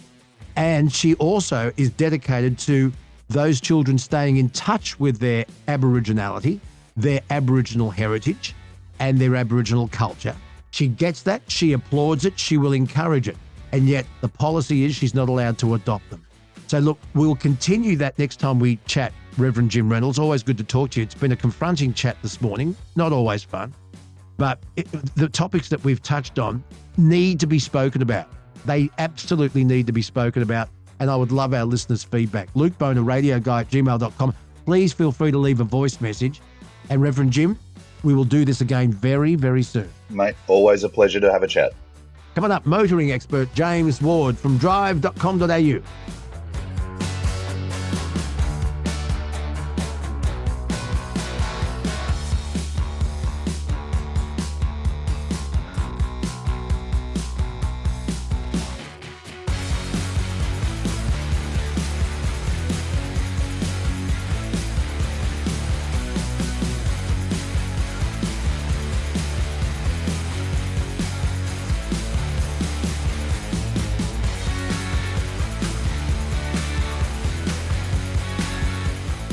Well, last time we spoke to James Ward, our motoring expert, content director with drive.com.au, we talked about how many years ago James, as a project, built a Mad Max black on black Intercept. Well, the response has gone through the roof. If there's, you'd think Australians were really polarised between Holden and Ford. It seems even Holden fans, like me, love the Mad Max Interceptor. James Ward's back with us with some motoring news and some other fun bits and pieces. James Ward, always good to talk to you. Thank you for coming back to Bonafide. Mate, always a pleasure. And look, hearing that the Interceptor brought people together, it really does, right? Like this is the glue of Australian society. Yeah. I maintain if we painted up our police cars nationally, rather than those, the federal police cars are burgundy Outbacks, why don't we just bring a whole bunch of XBs, paint them yellow, red, and blue, make them the Intercept? And honestly, they'd pull you over. Everyone would just pull over straight away and go, look, I'm really sorry. Crime would go down. I think, Albo should ditch the 7 Series BMW, drive around in the black on black, make it the Australian icon that we all want it to be. It could cause unnecessary congestion from people pulling over to take photos and selfies. The respect would heighten so much if that was the prime ministerial car was the XB Interceptor. I think would be, the sense of national pride would just burgeon the Australian society so much. We would be on cloud nine. I'll tell you a story. So someone who reached out to us was a bloke called Roscoe, who said he makes himself in his workshop absolutely identical radios and lights that they used in the first movie. What a legend. And this is what he does. And we've got some photos. And just as we're starting the podcast recording, he says, "This isn't Luke Boner from Narrabeen High, is it?" Oh, no. I said, "This isn't Roscoe." I said, "This isn't Ross Beckley, is it?" And it was, and we knew each other in school, and he was always a very clever bloke. He went on to become a firefighter and a first responder, and had to leave after years through PTSD. And so he has clubs where men can talk, and the underlying topic of conversation, of course, is Mad Max. Mate, it brings us together. Those memes that we all see that apparently, middle-aged men are all obsessed by the Roman Empire. Mad Max is where it's at. Like, we all just want to talk about the wasteland and how we would manage it and, all that kind of thing. I reckon that there's a lot of Australian male psyche that's sort of sitting there going, you know what, if the apocalypse happens and it all just goes Pete Tong, then we're ready to run, XBs and whatever else that we can find. Because what else was the other pursuit? There was the Knight Rider. He was in an HQ, wasn't he? The other pursuit special that blows up at the start of the movie is an HQ. It would be good to see more of that on the road. I think we're all on board. So a massive shout out to Roscoe, because I don't know, and look, honestly, I can't remember where the radio that we used came from, but it may have been one of the ones that he made because it was so authentic looking. It looked terrific. It's absolutely identical. And he had what a legend! And you push a button, and the record, some of the audio from the movie comes through. I didn't have that. That is next level. That's unreal. Yeah, March Hare to Big Bopper. He was actually awarded an OAM for his work that he's doing with people who aren't quite right between the ears because of the stress of being a first responder. And I went to school with him. Oh, mate. Well, Roscoe, a true Australian champion. What a legend. He is. That is so good to hear. And look, again, it brings everyone together to think that from that podcast, Roscoe contacts you and you went to high school together. What are the odds? I couldn't believe That's it. amazing. Ross Beckley. Wow. Folks, let me tell you why I don't go into winter without power pollen. We all know how run down you can feel at this time of the year. Low energy, colds, and you just feel, Well, power pollen's been in my routine for over 20 years. And you want to know why? It works, and it comes with a money-back guarantee. But it works. It's not just bee pollen. Nature Bee has this special process that makes it absorbable. It's called potentiation. Look it up. It means your body gets all that good stuff fast. More energy, better immunity, and a real lift when your battery's running low. So if you're staring down another long, cold season, give your body the fuel it needs. Do what I do. Head to the link in the show notes and grab yours today. Money back guarantee. Got another comment from David. Let me just read it to you. Enjoyed the talk with James Ward about the Interceptor build. I could relate to the challenges as I went through the same situation building one myself. Legend. I have since sold the Interceptor, and I built a cross between the Interceptor and the XC Concorde. It's a station wagon. It's a Ford station wagon, but with the Concorde nose. Well, we know that the Concorde nose, designed by Ford designer Peter Acatapane, it was first seen on a panel van at a custom van show, and I think that's where I assume George Miller saw it and just sort of went, "That's the look that I want to go with." But that was such a time, right? Like where you saw all these modified pannies, whether they were Sandmans or they were the Ford. So they were, what was it? The Sundowner was the lifestyle Ford, and then you had the Drifter in the Chrysler. The Valiants, yeah. So the idea of that whole car culture of Australia, it just, mate, it is the richest car culture in the world. Forget the Americans, you know, they can have their Route 66, but we have just so much long tail legacy of amazing times here in Australia, and to hear that there is people still connecting these things. You showed me a photo of that car with the Concorde nose on it, and he's gone for a bit of the patina, so it's kind of a Mad Max universe. I think it's a wagon or a panny there. It just looks unreal. Yeah. So really, really cool. It is a panel van, and it's got the flared wheel guards. The nostrils. So good. The roof rear spoiler, and of course the Peter Acatapane Concorde nose on it. It just looks fantastic. So there you go. We're reaching out to people, and they're reaching back. Do you know what? I think the thing is that this is just, and it was on, like Mad Max was on TV the other night. I was in Sydney working, and it came on. I was like, oh God, we're only talking about this the other day. It is just this continual part of Australian culture, not just car culture. And I found that during that build, and I think I said on the show, everyone I met had just this really strong layer of positivity. They wanted to talk about it. They knew someone. And, you know, there was a guy I met who knew a guy who had worked on the film. And even the fact that the people who were working then on Fury Road were like, oh, you're building an Interceptor? Here, have some fender flares. You know, like that's just next level. So the idea that this is a bit of Australian automotive culture glue in Mad Max, I love it. So to everyone who enjoyed it, I'm really happy. We've got plenty of photos and things. I should send them through, and I've got a massive gallery. But and we do have, actually, you know what? I've got a story on drive.com.au. I will resurface that. I'll put it at the top. We'll embed the podcast in there, and people can listen again to the show and can read through some of the stuff in the diary. And anyone else out there that's built if you're doing an Interceptor, I'd love to see it, because honestly, you see them, it's just so cool, right? It never dulls in its quality. It's just such an awesome looking vehicle. I'd like to, we could even broaden it, James. This is just a thought.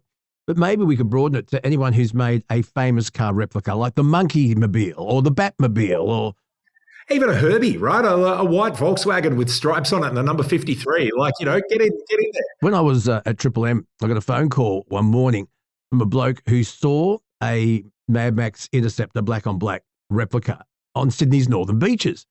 And he said it looked absolutely fantastic. And he said it was 2 cars up from me as we're going down Harbord Road past Manly High.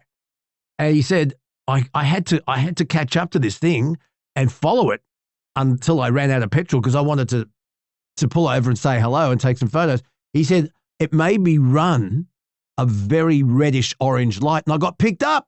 I got done. No. I got done because I was so desperate to follow this bloody car. Look, it is so cool, and it does bring so many people together. What we probably should do is, there are some brilliant clubs out there. There are owners. We've got to get you in one. We've got to get you going for a drive with someone who's built one. Yes. In Melbourne, they do a regular thing. So where the halls of justice were, so the scene of the where police, the MFP, the main force where the patrol MFP headquarters base was. The underground garage was Melbourne University, and that's currently closed because they're doing the work on the new train tunnel White Elephant project in Melbourne. But the power station down in Spotswood, which is where Science Works is now, was where it was where parts of it. And there was a building in Port Melbourne, so the guys do a lot of revisits of the old locations, and they do tours around down to the back of Lara and Anarchy and those kind of areas. So it's just it retains a pretty strong cult. And the bridge where he kills Johnny the boy at the end, where he challenges him to cut through the high tensile steel or his foot. You can still drive that. That's out the back of the airport, so you can still go through over that road. So it's a part of Australia that we'll never lose, I think. I love it. James, we've got a voicemail from Leo. Listeners have already heard me play this, but let me just play it to you. Let's have a listen, Kelsey. Oh, Luke, Leo here. What's the drive guy, James Ward, with his Interceptor fuel problems? If he'd have had a Briggs & Stratton white motor or a Comma petrol truck, he would have known what was wrong. He was having vaporizing petrol in his lines. Happens when you get a lot of heat near the fuel lines. Okay, does that make sense to you, James? Yeah, Leo, that really does. There was so much heat coming out of that engine, and again, we were trying to. It was one of those things. In hindsight, it would have been better to have just put the matching numbers motor, in a box and kept it to the side and put in a crate, sort of Cobra or something like that, just so that the car had some reliable power. But what we were finding, there was a bit of vapor, but you'd have to pull the filter off and give it a blow. It was just sucking through all sorts of crap, and whether it was stuff in the lines, in the tank, it was one of those things where when you're doing a restoration on a car, and this is the thing, there are so many elements where you kind of go, I'm not going to worry about that because it doesn't seem to be a major part of it. But if you never change the fuel tank on a 50-year-old car, and it's got its OE tank and lines and basic things, even in the way you get to the engine, you don't know what's in there. You don't know how bad it is. You don't know if there's rust or metal or paint flaking through, or there's just gunk in there, or you never know. So look, it is it's part of the joys of a classic car, and more to the point, a joys of a classic restoration. But heat soak in the lines and turning that into vapor, it makes a lot of sense. So thank you. Okay, I've got a question for you, and if you can't answer me straight up, I know you'll do research and we'll do it next time. But I've been doing a lot of reading, and I shouldn't. I'm going to put Google away. But I was told by my AMG specialist that I've got to keep an eye out because all cars today are electronic fuel injected. But back in the day when we had carburetors, this didn't happen, but it happens a lot now, and that's carbon buildup in the cylinder walls. Yeah. And I asked my mechanic, what should I do? He said, look, you've just got to drive it, but you've got to get the revs up above 3.5 because I'm just puttering around my local suburbs, and I don't take it out on the road anywhere near enough, and it needs to stretch its legs. And but someone suggested putting some sort of additive in the petrol tank to try and get rid of this carbon buildup. Are you a fan of these additives, and what do they do? Yeah, look, in older cars, so your car is modern enough not to really worry about this. And realistically, modern fuels, so we get asked a lot, the difference between 91, 95 and 98. If your car says it's happy on 91, putting 95 or 98 is not going to make it run any better. But what they have is they have cleaning additives in there that do help make sure that you don't get that sort of thing. So if anything, sticking the occasional tank of premium in your car, it reduces things like carbon buildup and whatever. So that's where modern fuels do it. But yeah, the old Italian tune-up, I think, was the colloquial expression of giving the car a bit of a run.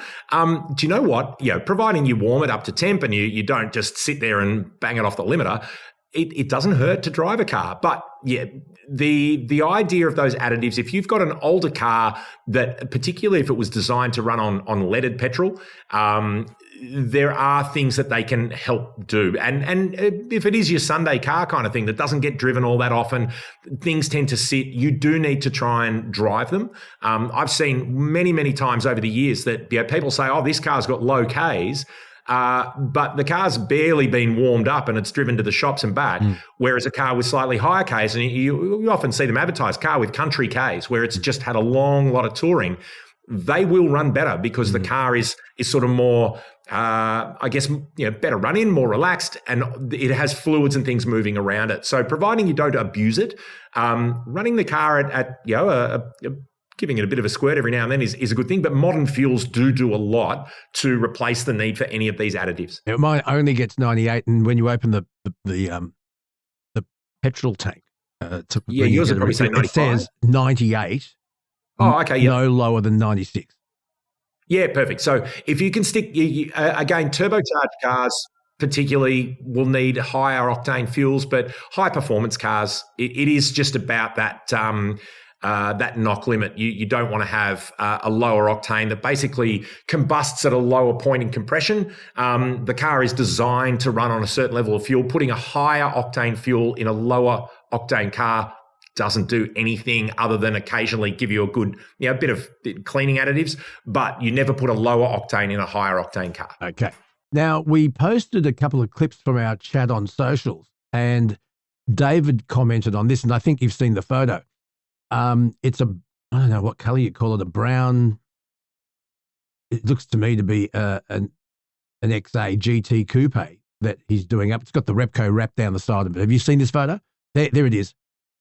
And he says, this is David, he says, what about the mighty XA GT coupe? Luke Boner, that radio guy, owned this girl for 38 years. Last 2 years, full nut and bolt, finish nearly back on the road. Well, there it is.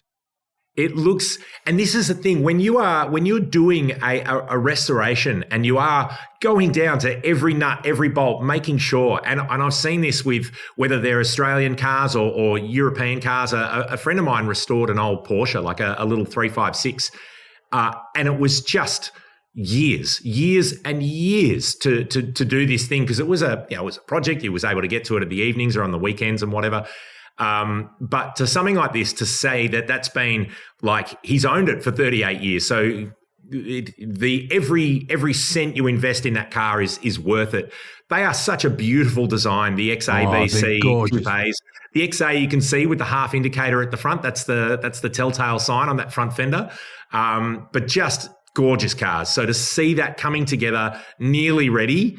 That will be just a moment of joy to see that back on the road. Well done, David. That is unreal. But they've got to have really, really fat rear tyres. You can't run put skinny tyres on a car like that. And it's got to have white wall raised letter BF Goodrich TAs on it.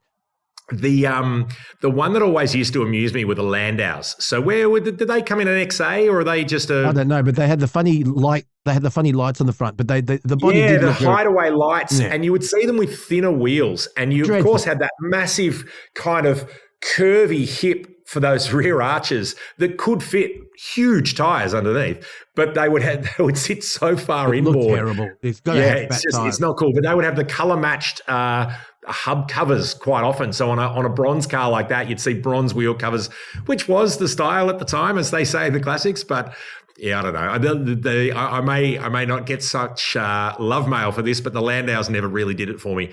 The GTs though, they look fantastic. They always look amazing. How come every muscle car of the 70s seems to have BF Goodrich TA white leather tyres? Were they that good, or did it just look good? Were they good, or I've heard that they skated terribly in the wet.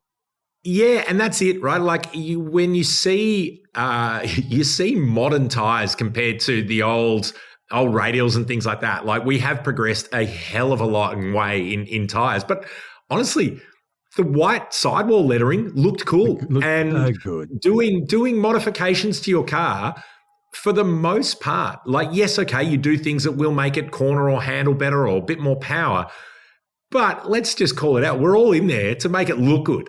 You know, the amount of suspension drops that go on, you know, and you say it to yourself, go, well, it lowers the center of gravity, therefore it handles better.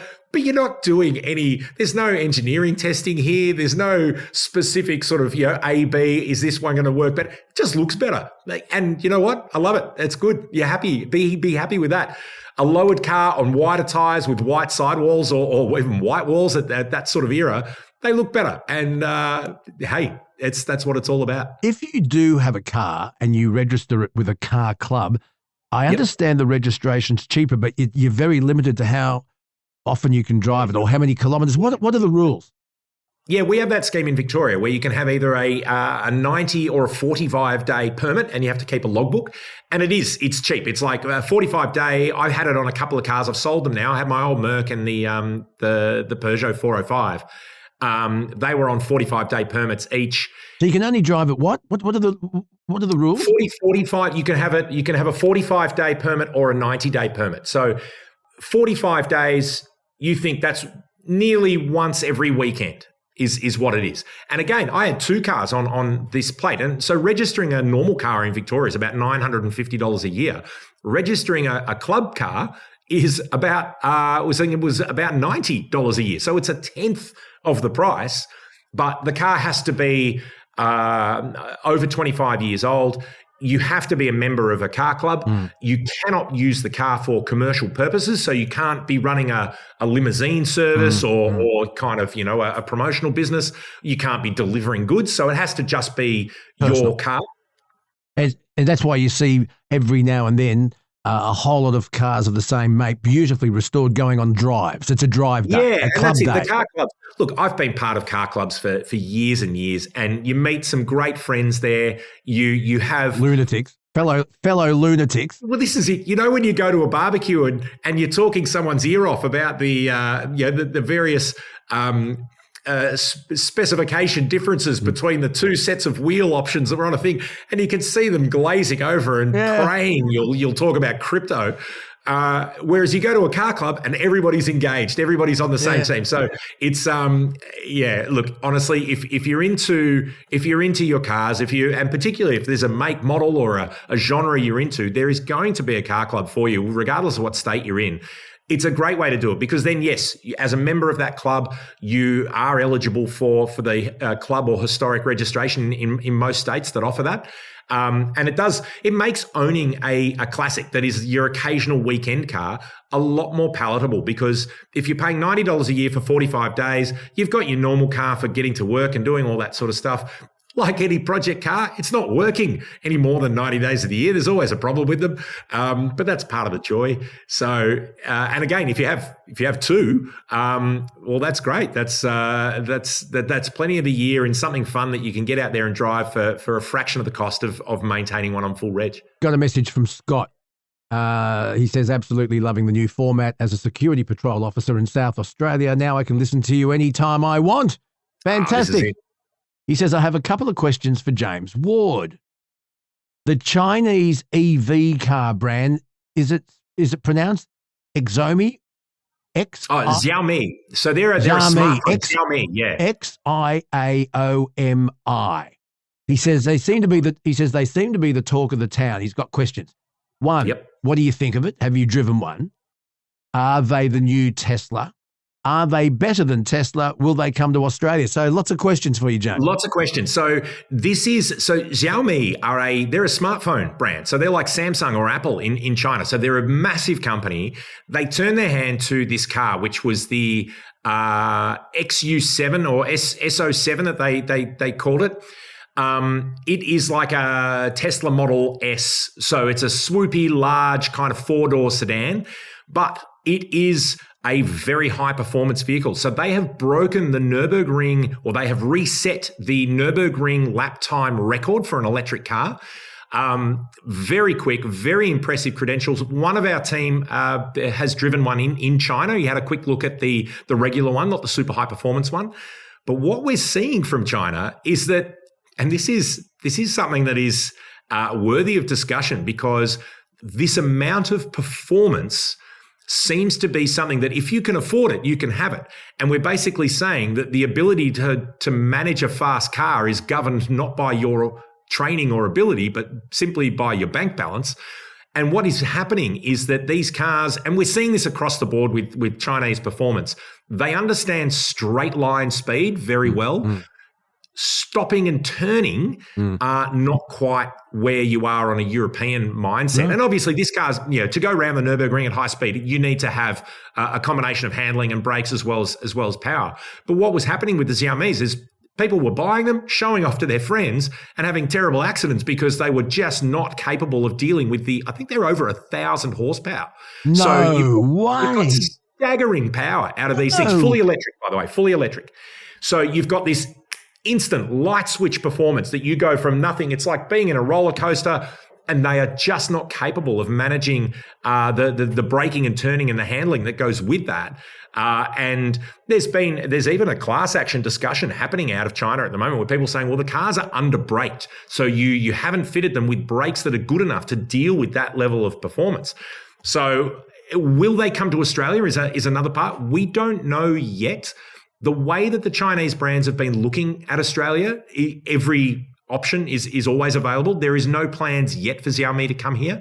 But every time we run a story about them, they get tremendous interest. So I dare say it's something that is ticking along in the backwoods in a boardroom somewhere in Shanghai or Beijing or wherever their head office is.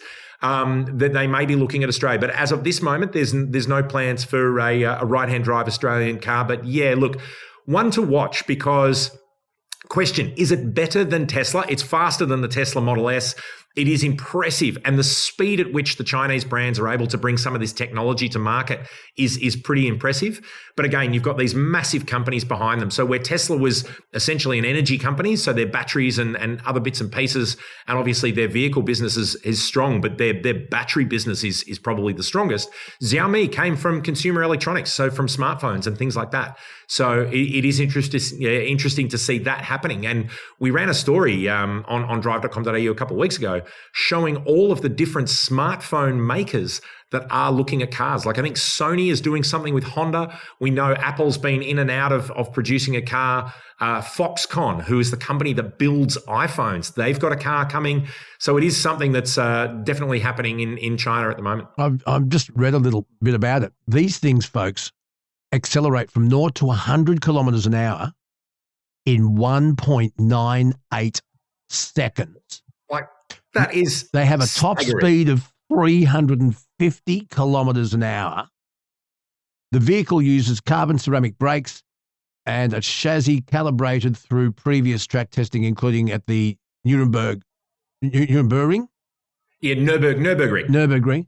Power is supplied by a 93.7 kilowatt CATL. What is it? Cattle is the battery brand. Equivalent to battery operating at 897 volts, which delivers a CLTC rated range of up to 630 kilometres.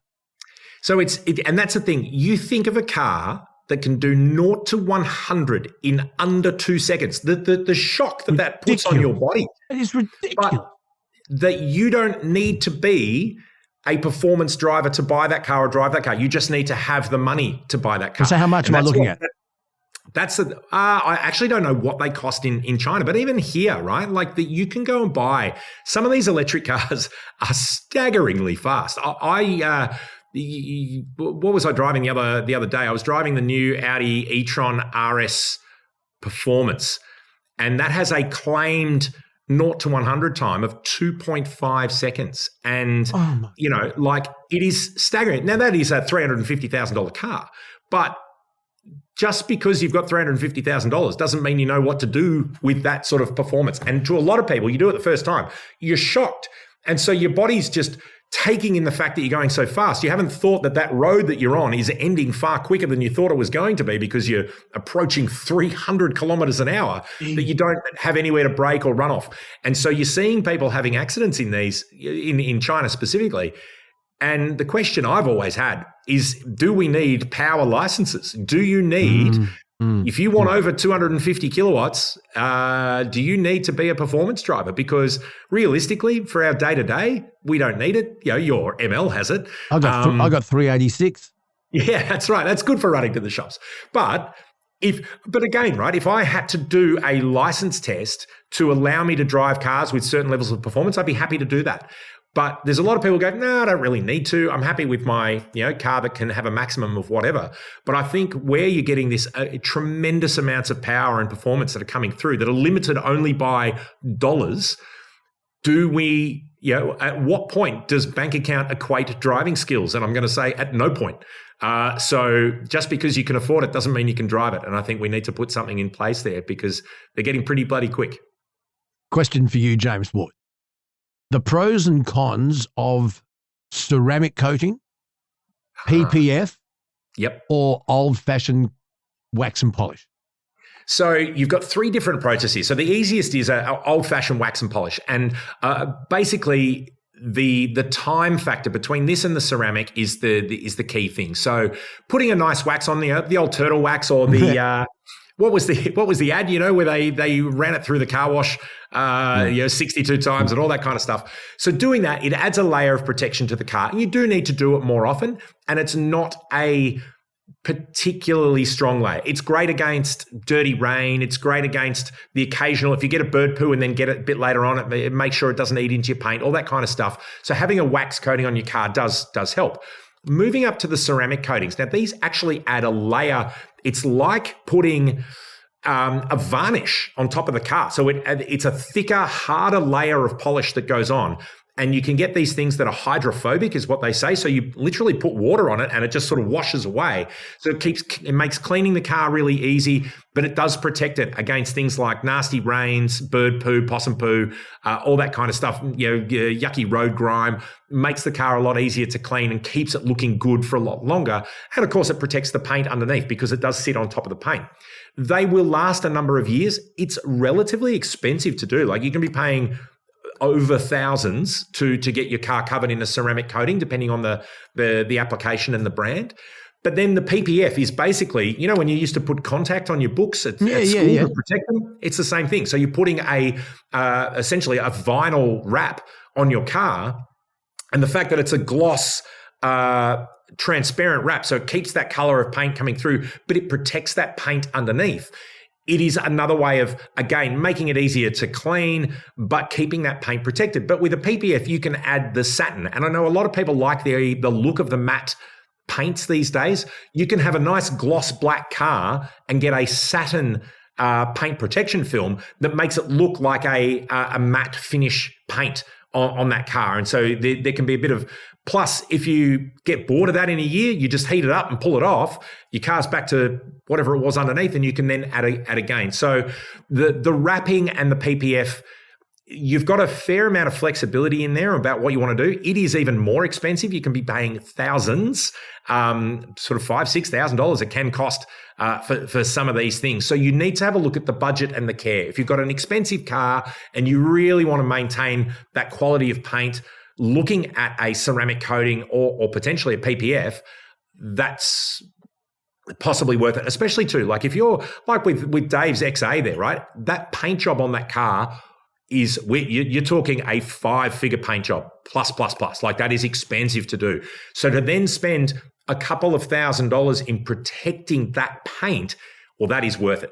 Whereas if you've gone and bought a white Kia Picanto, that is just a white Kia Picanto, putting a $6,000 wrap on to protect the paint on that car, you're never going to recoup that. You're never going to sort of manage that cost. So you do need to weigh up the value of the car and the paint and the car to you versus what that cost is. But yeah, those ceramic coatings, have you done it on the Mercedes? Yeah, and Nikki's Lexus.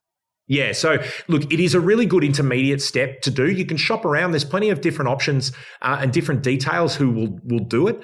But the idea of adding that kind of glaze to your car, keeps it looking nice, but it really does protect that paint for longer ownership. Okay, thank you for that. One last thing, and this is a news story, and I'm dying to hear your opinion on this. I bet you've had a lot of conversations about it. A car expert has slammed Labor's new efficiency scheme targeting vehicles that emit too much pollution as a stealth tax, and bad news for ute and four-wheel drive enthusiasts. Anthony Albanese's new vehicle efficiency standard means car makers will face stiff penalties if they sell too many large petrol and diesel vehicles in coming years as part of Labor's plans to slash ute and SUV emissions by 47% by 2029. The Federal Chamber of Automotive Industries estimates the new tax will add $13,250 to the price of a Toyota Land Cruiser and $6,150 to a Ford Ranger. Your thoughts? So look, this is the NVES, and yeah, look, so this is this is where emissions are a political thing, right? So let's call it out. Australia automotive brands don't go to climate summits, but politicians do. And so to say Australia is going to do this and Australia is going to embrace lower efficiency or lower emissions, better efficiency because it's our contribution to environmental things. Cool. That's always going to be a political thing. But what they have done with this is they have said for car manufacturers, you get a credit every time you sell an electric or a plug-in hybrid or even a hybrid car. So it's capped on the amount of emissions a car has, and it scales between now and 2029. So it's easiest now, but it gets worse and worse. But you are penalised if you are over that. So if you have a pure petrol or a diesel vehicle. And so the argument is if you are, and an electric car's credits are worth more than a diesel car's penalty. So the political spreadsheet that would have said, it's like, okay, car brands, if you have 4 diesel cars, you need to sell equal volume out of 2 electric cars, and your credits offset your penalties, and therefore you as a brand don't carry any negative cost, and therefore you don't need to change your prices in any way. Because what this means is if there's a credit on an electric car, well, in theory, that should come off the price of the electric car. But we all know that's not going to happen. So what this was supposed to be is to try and keep it right. But then you've got brands like, say, Isuzu is a terrific one. Isuzu have 2 cars in Australia. They have a D-Max Ute and they have the MUX SUV. They are the same vehicle. One has got a tub, one has got seats. There are 2 engine options. One's a 1.9 litre turbo diesel. The other one is a 3 litre turbo diesel. Neither of those cars are hybrid or electric. But, so that means Isuzu has no credits. They are just dealing with penalties on every single car they sell. And the Isuzu D-Max is one of Australia's best-selling utes because it does good things for Australian buyers. And if you think about this, the cars that are getting credits on them are fully electric cars. And as we have often discussed, electric cars work brilliantly in urban settings. So little hatchbacks like the MG4 electric car, terrific around town. You see Teslas being the Ubers and whatnot, right? So they work really, really well in an urban environment. But electric cars don't have the same level of operational efficiency on longer touring. They aren't great if you need to load them up or connect a trailer to them. That's just a limitation of the technology. So for big mile touring or outer urban stuff, they're not so great. And then you look at Australia, okay, we've got a lot of people on East Coast cities. So, MG4 electric hatchbacks and Tesla Model Ys, they do suit those markets. But what we're saying is if you live outside that area and you need a vehicle that has flexibility of filling up when and wherever you need, like a petrol or a diesel car, you need to tow, you need to carry, too bad. because the government is going to penalise the cars that you need. And the thing is here, there is no, like, if you're going shopping for an Isuzu D-Max, you can't get an electric vehicle that does the same thing as that because the technology doesn't exist. So yes, you can go and buy the BYD Shark, right? It's a plug-in, or the GWM Cannon Alpha. They're both plug-in hybrid utes. They've got petrol engine in the front and electric motors in them. They can run full electric. You can combine the power. So they've got some good flexibility, but for the most part, they're great for lifestyle. So they're great if you want that family option to go camping. But as soon as you strap a trailer to a Shark or an Alpha, that efficiency equation goes out the door and you don't have the range and the power and all that sort of stuff. So penalising people who need to buy. So you're penalising the brands who are selling, but essentially they're selling to people who need them. Why on earth the government has basically turned on regional Australia, which is what this is, by saying your purchase of vehicles that you need, because there is no actual answer for this. And when you think about it too, a diesel ute, and I'll stick with the D-Max, whether you're in the 1.9 or the 3 litre, on a touring cycle, if you're driving from like Wagga Wagga to Adelaide, right? That you can do that pretty much on one tank. It's running efficiently in that environment. It's far better environmentally to be touring in a diesel than it is to be stopping and filling an electric vehicle that in many cases requires coal-fired electricity to charge the batteries, to charge your battery. Like, let's just remember the whole kind of ecosystem here. So look, I think the NVES, I get it, while we've needed, and this argument, and I had a big Barney on a radio show a couple of years ago when it came in. If you remember, the politicians were all standing up saying, Australia has become a dumping ground for the world's most polluting cars. And I said, name them. What are these cars? What are the cars that are being dumped here in Australia? Remembering that we are a right-hand drive market, one of only, we are a minority in global scheme. We have very specific and strict safety regulations. So you can't be bringing in all sorts of manner of things. We actually get global model cars. So whether it's and you look at some of these brands, for the most part, the European brands, I think Mercedes at the moment, for example, yes, okay, you can buy a fully electric Mercedes. They're putting plug-in hybrids in, but every single Mercedes, I think at the moment is a mild hybrid. So they're putting electrification in these cars because the drivelines that we're getting in Australia are the drivelines you get everywhere in the world, regardless of what that political emission scheme is. And so the cars that they are really picking on here are the full diesels.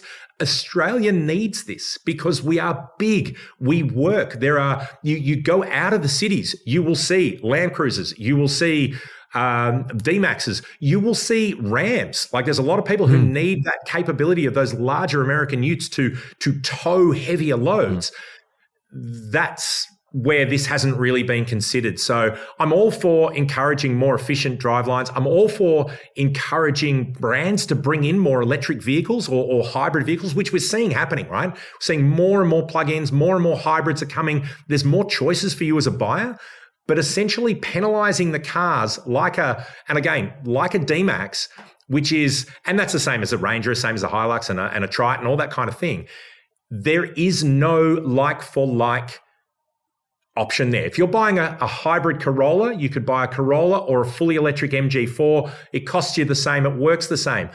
But if you're buying a diesel D-Max, there is no fully electric vehicle that will do the same with a load on a long distance that diesel-powered ute can do. And that is the problem. Really, really well explained. I knew you'd be all over that. Thank you so much. Maybe politicians need to have more discussions with people who are actually in the industry that can give them the bigger buying the cars, right? Like, think about, and this is it. Like, they always sort of say, oh, nobody in inner city Melbourne needs a Dodge, or needs the Ram TRX that's got the supercharged V8. I agree. Driving one of those around Melbourne laneways will be a nightmare for me. It's too big. It's a thing. But if you want it, we're a free country. You can buy it. Good on you. But by flipping that around and saying, if you live in regional, like, and again, why not do it this way? Why not have postcode level things. So if I live in the city, I live in, let's say I'm in Sydney, where does the Prime Minister live? Kirribilli. If I live in Kirribilli and I decide to buy a D-Max and I'm not a business, I'm just a person, and I go, I really like them, I want to drive a ute, well, I should pay more because I'm in an urban area with my 2000 or whatever it is postcode for Kirribilli. But if I live in Wagga Wagga and I want to buy that same D-Max and I'm not a farmer, I'm just a guy who lives there, I should pay less because I'm a regional person because it's better suited for that. Why not penalise people who live in the cities for buying higher emissions cars? Because that's where the emissions focus is the worst, right? And that's where you do have options for electric or hybridisation. And that may make the urban part of Australia consider things more, but I think it's really wrong to be essentially penalising people who live in regional areas to go, well, hang on, I need a Land Cruiser, I need a ute. There isn't an electric option here. There's no bloody charging out there, really. What can you do? Really interesting stuff. If you've got some thoughts, Luke Boner, radio guy at gmail.com. Leave us a voice message if you can. Leave us your comments. And if you've got a question for James Ward, please send it in to us. Any photos of a car you've restored? I'd love to see what you've restored. What's your pride and joy? Do you belong to a car club? Is it worth it? Yeah, show us your cars on your club registration. It's always cool too, because there's always some beautiful things out there. There's some interesting one. And again, if anyone else has done a movie replica, right, whether it doesn't need to be a Mad Max one, it can be a Herbie. It can be the I don't know, something even really obscure, like the Dodge Monaco from Blues Brothers or something like that. Oh. Give me something. It's always the fun. General Lee. Oh, the General Lee. Did you actually? There's a video. There was something in the US last week, so leading up to 4th of July. And America, I think we can all agree, is pretty cooked at the moment, but it's pretty fun to watch from afar. It was somewhere in a town. It might have been, I assume it's going to be south of the Mason-Dixon line. It's going to be a southern state. Yeah. And they took a General Lee and jumped it through a fountain in the middle of town. Yeah. And everybody's looking, and this thing crashes down and then hits a barrier. And there's a photographer snapping away, like right in front of where it's landing. And it's like, oh my God, the OH&S of this was wild. But the fact that they just go, let's just jump a General Lee through a fountain in the middle of town. America, well done. Keep doing that. They're just good old boys. Yeah, that's it. Well, when you said Roscoe before, because obviously remember the remember the cop, Roscoe P. Coltrane. Yeah, that's it. That's it. Dear, oh dear. I'm probably politically incorrect now to rerun. Well, that. I think putting the stars and bars on the roof of your car is probably a very frowned upon thing to do, even in the US. Flag, I know. And Cousin Daisy in the blue shorts. Daisy Duke. She had a Jeep Golden Eagle, which was a Renegade with like a 5.7 litre V8. So Daisy in the short shorts, she had plenty of power under the bonnet of that Jeep as well. I was thinking the Smokey and the Bandit Pontiac Trans Am. I love the 79 one which has almost a Concorde nose. I think the Smokey and the Bandit was a 77. Could have been a 78. There was with the two films. There was the earlier Trans Am in the first one, and then that second slope nose one in the second film, and it had the turbo hood on it because it had a boost gauge like into the cowl of the bonnet on it with the Golden Eagle or Screaming Chicken there. You know. You don't get livery like that anymore. It's such a pity. And do they look good? The black paint with the gold eagle and stripes. It just looks so good. Yeah, very cool. What is your fantasy car? If you could get your fantasy car, what would it be? And maybe you've built your fantasy car. Please show us photos. Let us know. Leave voice messages. Because James Ward and I, we lap this shit up. What do you got coming up on drive.com.au? What have we got? Well, I'm off to, and so depending on when this goes to air, I may sort of be there or have been there, but I'm heading off to the Goodwood Festival of Speed. And I'm there with the guys from Land Rover. So we've got some new Defender models are being showcased and having a look. So Defender has really been a runaway success for JLR. and they've got a new entry-level trophy model that's sort of goes for the base engines but puts all the off-road kit in there. They've got a customer racing version, so if you decide that you want to get out and get muddy, you can go to a Dakar rally or something crazy like that in a Defender.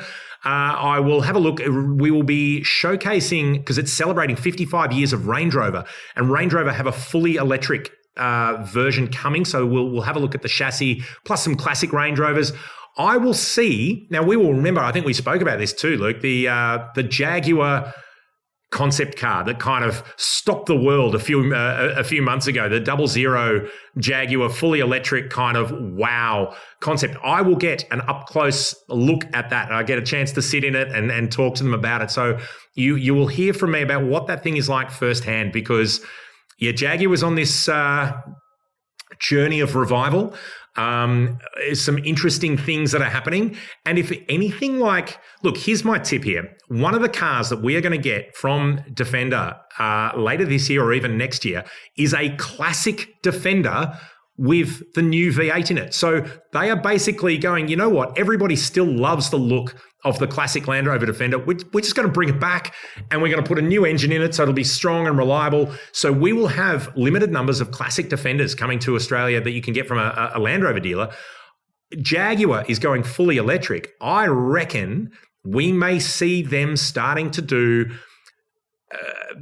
points where classic Jaguars are reimagined but with electric driveline. And you imagine, I don't know if they'll do an XJS. I love the XJS 2-door with the buttress, with the rear buttress, and that's it. Or a Series 2 or an E-Type. Now, okay, an E-Type V12 sounds amazing, but an electric E-Type would actually be amazing. No. To be, it'd be like as a cruiser, it'd be fantastic. So look, let's see. And coming up, Trucking Tuesday with Rocket Rod.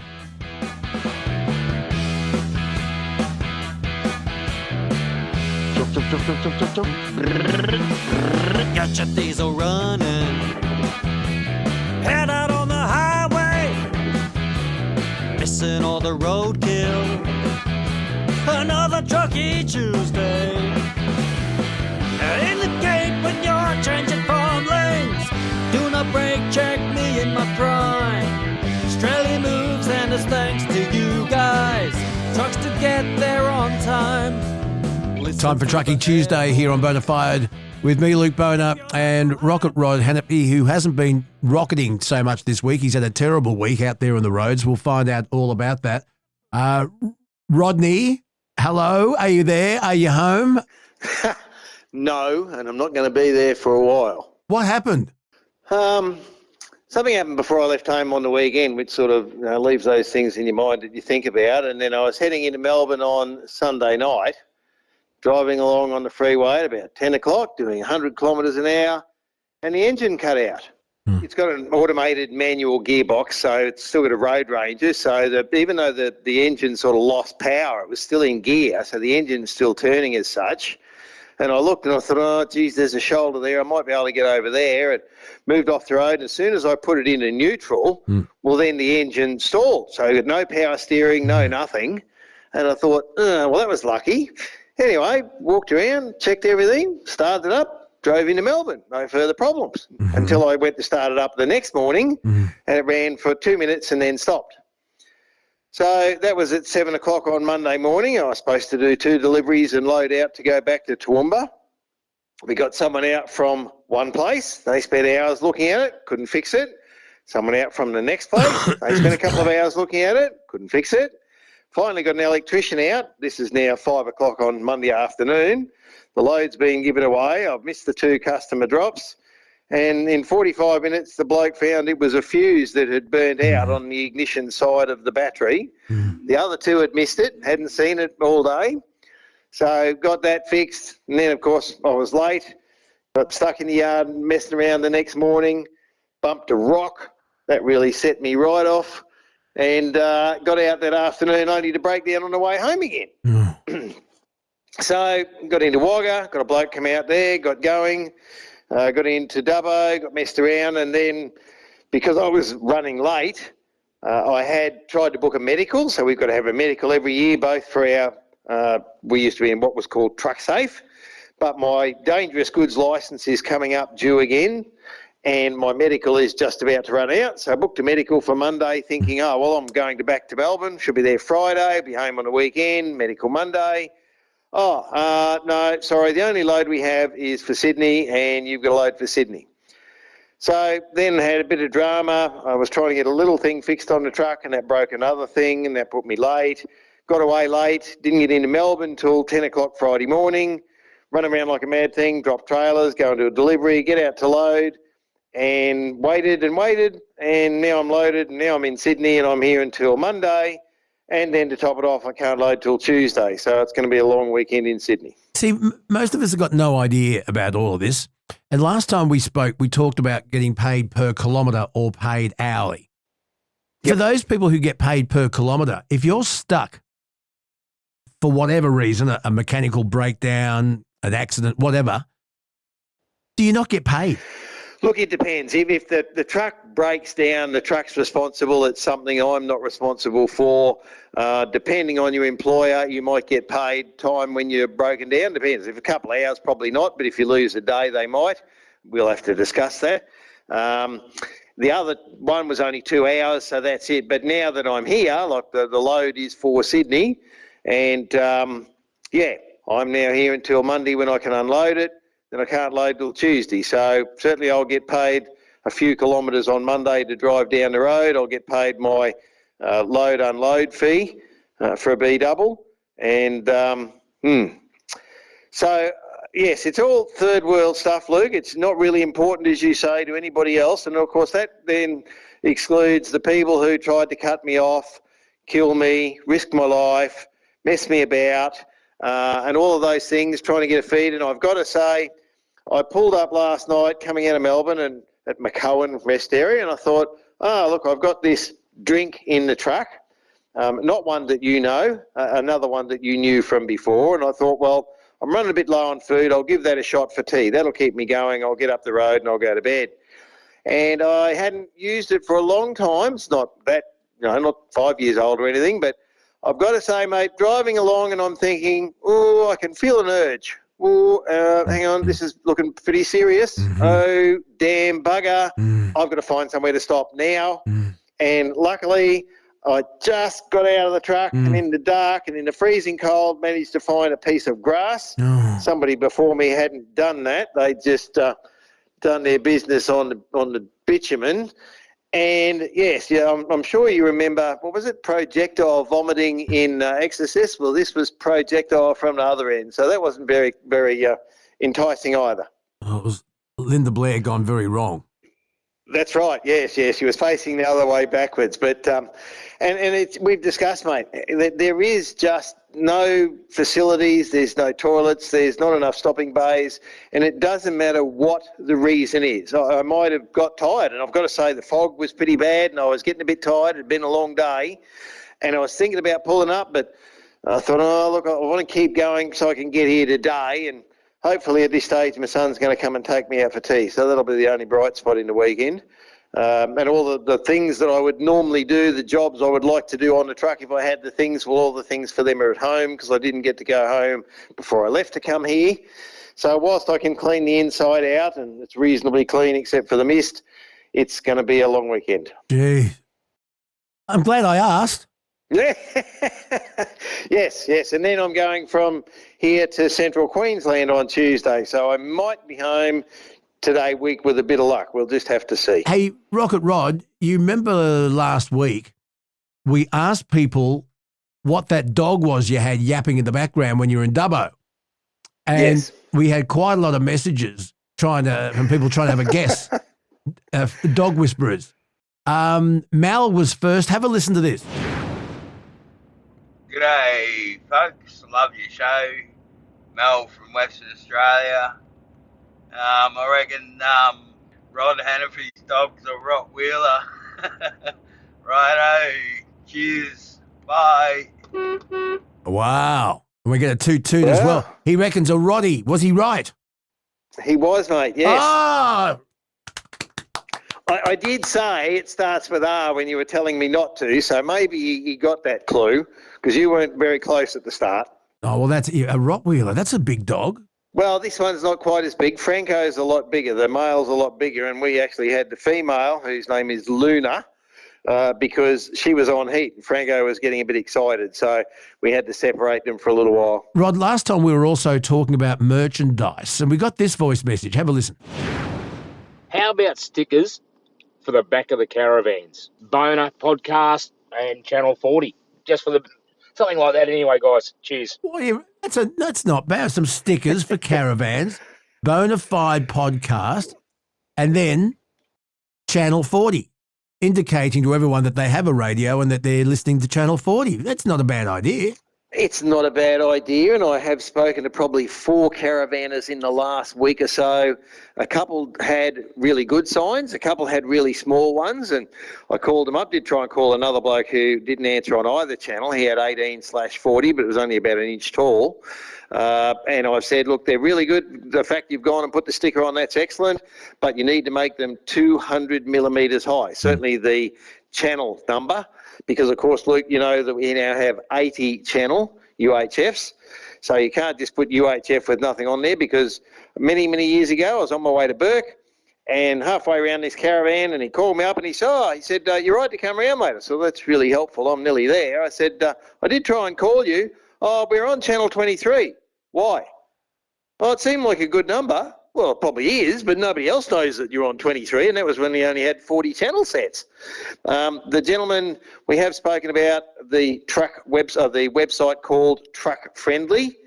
So the gentleman that runs that, his name is Ken Wilson, and he sells stickers, big green ones that go on the back that say Truck Friendly, and then you've got the UHF number. But, mate, we'll have to get some calls from caravanners now to see if they'd be happy to put one on the back of the van. Okay, if we get enough calls, if we get enough feedback, we'll do it. It's a very, very good idea. We also got this voice message from Tony. How about some bumper stickers, mate? I think we've got about 8 trucks in our fleet, like Trucky Tuesday lives on with Luke and Rod. Bonafide. Something like that. Surely bumper stickers aren't that dear. Anyway, just a thought, mate. Bye. See, I'm loving this. The millennial is working on it, okay? Now, we've also had Gary who suggested cap and T-shirts because he couldn't get one with the quickie. But anyway, please keep these ideas coming in. Luke Boner, radio guy at gmail.com. Yes, had another driver call me up and say what happened to Luke. Had to explain and where you were. And another one said that he's enjoying the podcast. So that's good. And, of course, your first one there from WA means we're getting around, Luke. The message is getting out there. That's what we want. Please, everyone, share. Tell everyone. Got a message from Mick. Hi, Mick the truckie from West Oz. I do on average 950 kilometres per day, 4 trips a day, 12 to 13 hours a day, no toilets. Anyway, yes. I got a good question for Truckie Tuesday. How do we educate guys hogging the centre line? It pisses me off big time. I'm quoting here. It's so dangerous. Bonafide merch should be a cap for me, please, and stubby holder. Don't drink tea or coffee, so no Yeti for me. Keep up the good work. Over and out. Mick. Oh, good on him. Good on him. So how do you educate people hogging the centre line? What's he mean? He means that when someone is coming the other way, and instead of being in the middle of that lane, and I'm gathering he's talking mainly about car drivers here, because trucks fill the lane, but if you're in a car in a normal lane, you sit in the middle of it, you leave us that little bit more room. And we spoke about the wide centre line treatment last week, Luke, and about closing speed of 200 kilometres an hour with 20 centimetres of white paint between you. We fill that lane, cars don't, yet some cars will sit right on the centre line. Now, to be honest, I spend a lot of my time, depending on the road that I'm on, if I'm in Western New South Wales or Central Queensland, I spend a lot of my time with the right-hand steer wheel slightly over the centre line when there's no other traffic on the road. Now, that's for 3 reasons. Luke, what are they? Why? First reason is that if there is no shoulder So very little room on the left. If I move over to slightly right of the centre line, it gives me a tolerance, a bit of room to scratch my ear and move 2 inches either side, and nothing's going to happen. If there's no shoulder there and I move 2 inches to the left and I'm in broken edged and cutting up the road and tipping the truck over, that's a real problem. So that's the first one. Gives me a bit more tolerance room to the left. The second part of it is if a roo comes and I'm in that slightly over, I have two options. I can sort of veer left or right instead of, Jesus, I've only got one way to go or off the road, that's no good. And the third one is that most of the damage, Luke, if you drive down a road, although I must say coming out of Melbourne yesterday, the damage was on both sides of the road, so it's not much better. But most of the failures on those roads that only have a very narrow shoulder are on that left-hand edge because the road finishes there and you get a lot of movement of your base rock underneath sort of moving out to the left because all the trucks are in it. They're all in that left-hand lane. That moves out and that leaves your failures along that left-hand edge. So if I move over a wheel track, that means that I am spreading the wear on the road when all in exactly the one place, and that I'm missing, look, it could be 50% of the bumps because that's generally where they are under the left-hand wheel when you've got a narrow shoulder. So please, drivers, don't hog the centre line. One more thing, Luke. The people that tow trailers at night. Mm-hmm. Now, I've tried at one stage. Box trailer's not so bad, but if you're towing a car trailer, a van, you've generally got clearance lights. But so often people tow car trailers, and of course they're generally wider than the car that's towing them because you're meant to put a car in them, so they've got wide guards. Mm-hmm. So many times, Luke, you come down the road, you see the car coming towards you, you think, oh, yeah, he's a bit close to the centre line. But then, of course, as you get to him in the dark, here's this car trailer actually hanging over the centre line because they've forgotten that they're towing this wider trailer at the back, and that can scare the crash out of you because you've got four lots of axles to get past him and hope that he doesn't blink as well. And they seem to forget because a lot of them don't have that light that reminds them it's there. They forget it. They drive down the road thinking, I'm just in my car, and then they've actually got the trailer over the centre line. That's even worse. I would have thought it would be law that if you are towing a trailer that's wider than your vehicle, you've got to have reflectors on it or lights. Again, most of the trailers I've seen, they put the reflector on the front edge of the mudguard, which is facing to the sky. So I've even been to a trailer manufacturer. I saw this mob in Brisbane one day and I looked at them building them and they had one out the front sitting there new, and I walked in, I said, excuse me, mate. I said, can I make a comment? He said, what's that? I said, see that reflector there? I said, that's actually facing the sky. If I'm in a plane, it might be really helpful to show me where it is. But when I'm coming the other way at night, it's not worth having it there. And he said, oh, no one's ever raised that before. So, the law says you must fit a reflector. It obviously doesn't say that it's got to be facing the traffic coming towards you. Gee, unbelievable. So when we're talking about laws, I have a problem with the ADRs, the Australian Design Rules. So this time of year, we've got the fog. We've spoken about it. A few people running around and they turn their fog lights on. That's really good. And then they forget to turn them off and they leave them on for the next 2.5 years because under the ADRs, there is only a requirement for a light on your dash of your vehicle for rear-facing fog lights. So you turn them both on into fog, you drive down the road, oh, what's that light? Oh, that's the fog light. I'll turn that off, there's no fog now. But there is no requirement, some vehicles do have it, but there is no requirement for a light on your dash to say you've got your fog lights on. Now, once you drive around in the rain with fog lights on, you just create so much glare.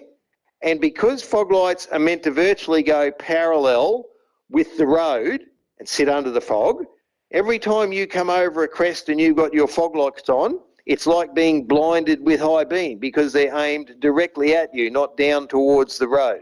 So I would love to see people made aware that they've had them on and forgot. You know, your wife might have turned them on a month ago and you haven't walked around the front of the car. And so many people leave their fog lights on, whether they think they're cool, but they're just a menace in the rain and when there's no fog. Gee, that's good stuff to know. Well done. And maybe a campaign needs to be put out, and it's going to have to come from some government department to make sure that these reflectors are at the right part of the trailer. We just don't think about these things, do we? Listen, I got some trucking news. First of all, the headline is Truck and Dog receives major defect notice due to loose tow coupling. During an unusual inspection, a truck and 3-axle dog was issued a major defect notice for a problem with the tow coupling. The vehicle was presented for an annual heavy vehicle inspection at the NHVR facility in Queensland, and the auto tow coupling was found to be loose in its boss. What's this mean? Mate, a truck and dog, the truck is the tipper. It's a rigid tipper, and then you have a drawbar that generally goes into what we call a ring feeder. There are a couple of other different brands and a couple of different types, but it's the connection that brings a trailer at the back to join on to a rigid truck at the front. And where that's located on the truck, I'd say the bolts were loose underneath there. We use those even in triple road trains, Luke. So you've got one on the back of each trailer. Then we have a dolly or a converter dolly that is just a set of axles and a turntable. Whereas with a dog trailer, he's got an axle at the front. It's normally got a ball race turntable underneath and then 2 axles at the back. Dog trailers can go up to 6 axles in Victoria. You'll often see them down there with 3 axles at each end. But he's gone in for it. It's surprising he couldn't feel the movement, but good that they found it and found it during the inspection. One more piece of news. Less than 30 days to go for the North Coast Petroleum Casino Truck Show. Organisers say this year's event is shaping up to be the biggest one yet. What can you tell us about it? Mate, Casino is one of those towns that really gets behind it. You've got Castlemaine and Alexandria and a few others. It's the big show on the North Coast. I went there probably about 3 years ago, got an invite, had the truck and B-double on display. They closed the whole main street down. There are some lovely trophies in that. They judge all the trucks that have entered into different categories. And the town gets right behind it. At this stage, we've also got the Alice Springs 25-year reunion coming up in August. That's another big event, so I'm trying to see if I can find a way to get to Alice Springs, and if I do, I won't be able to do the other. I've got something coming up at the end of this month. I've got to go to Townsville for my son's ceremony. And then now I've got a dangerous goods course booked on the 9th and 10th of August. So they might have to take precedence at this stage. I'd love to get to Casino again, so maybe next year. Listen, it's great to catch up again. Some really interesting stuff there. And look, the merchandise, folks, we really want to get on top of this. I only provide the money. The millennial spends it. So that's why we need sponsors. That's why we thank our sponsors so much, including Power Pollen Nature Bee. And Rod Hannafy, good to have you safe and a bit happier than you were a few days ago. Mate, I also did some follow-up homework. We spoke of a problem in Tasmania where they were going to put up no standing signs opposite a truck stop. I spoke to Michelle from down there. She's involved in the Tasmanian Trucking Association. And what it is, there is actually a spot on the other side of the road for trucks to stop. They did push really hard and they got that paved and it's available for use. But what they're looking at doing is putting that wire rope right down the centre. It is a 110k zone. It is 3 lanes of traffic. And what they're doing is they're consulting and saying we want to break in the wire rope so the people don't have to try and jump over it. They recognise the fact that we need access to the facilities and they are working with them to come up with the best suitable and safe solution. So it's not that they're going to stop us altogether, and there is already something on the other side of the road. And Luke, just for a bit of a change, I actually did a piece on what is called Big Rig Radio now.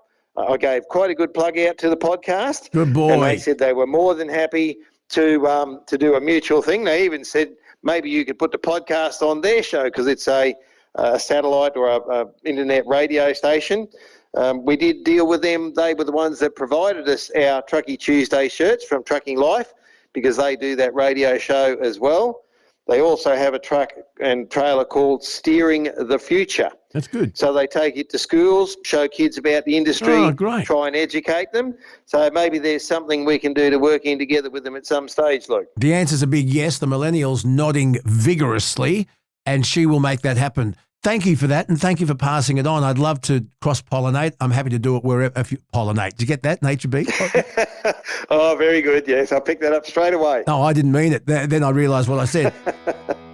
Rocket Rod Hannafy, thank you so much. Please keep your suggestions coming in. Any questions for Rod Hannafy, leave a voice message, send us an email, ideas for merchandise, and anything else that we can help you with here on Bonafide with me, Luke Boner. Plenty more still to come. Stay with us. Thanks, Rod.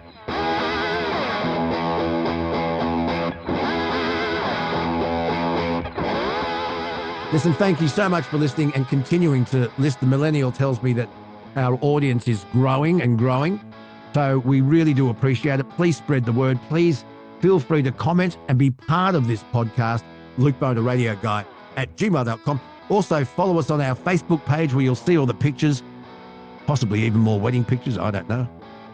And anything else that pops into the Millennial's mind is bound to make an appearance. I'll catch you next time. You take care.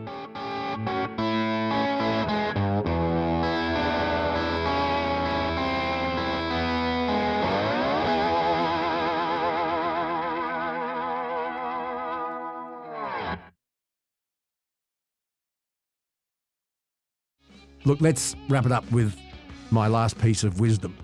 It's rodent related. Don't lose sleep over things that scurry in your roof and behind your walls. All you've got to do is plug in Pestrol's rodent-free Max and let it do the worrying. It's $139. It comes with a 100-day money-back guarantee, a 2-year warranty, and you know what? I'll take the odds. Head to pestrol.com.au or call 1-800-338888, 1-800-338888. Pestrol. Problem solved. And the links are in the description. Okay, now listen, before you go, a quick reminder, winter doesn't have to walk all over you.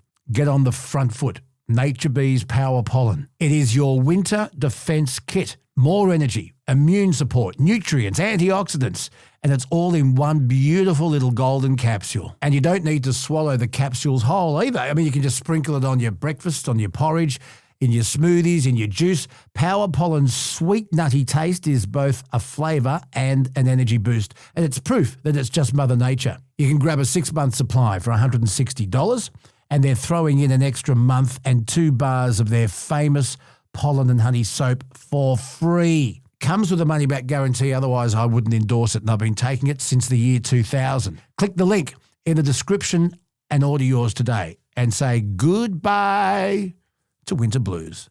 Nature Bee, helping you stay on top of winter and not under it. And a big thanks to Nature Bee for powering up another Bonafide episode.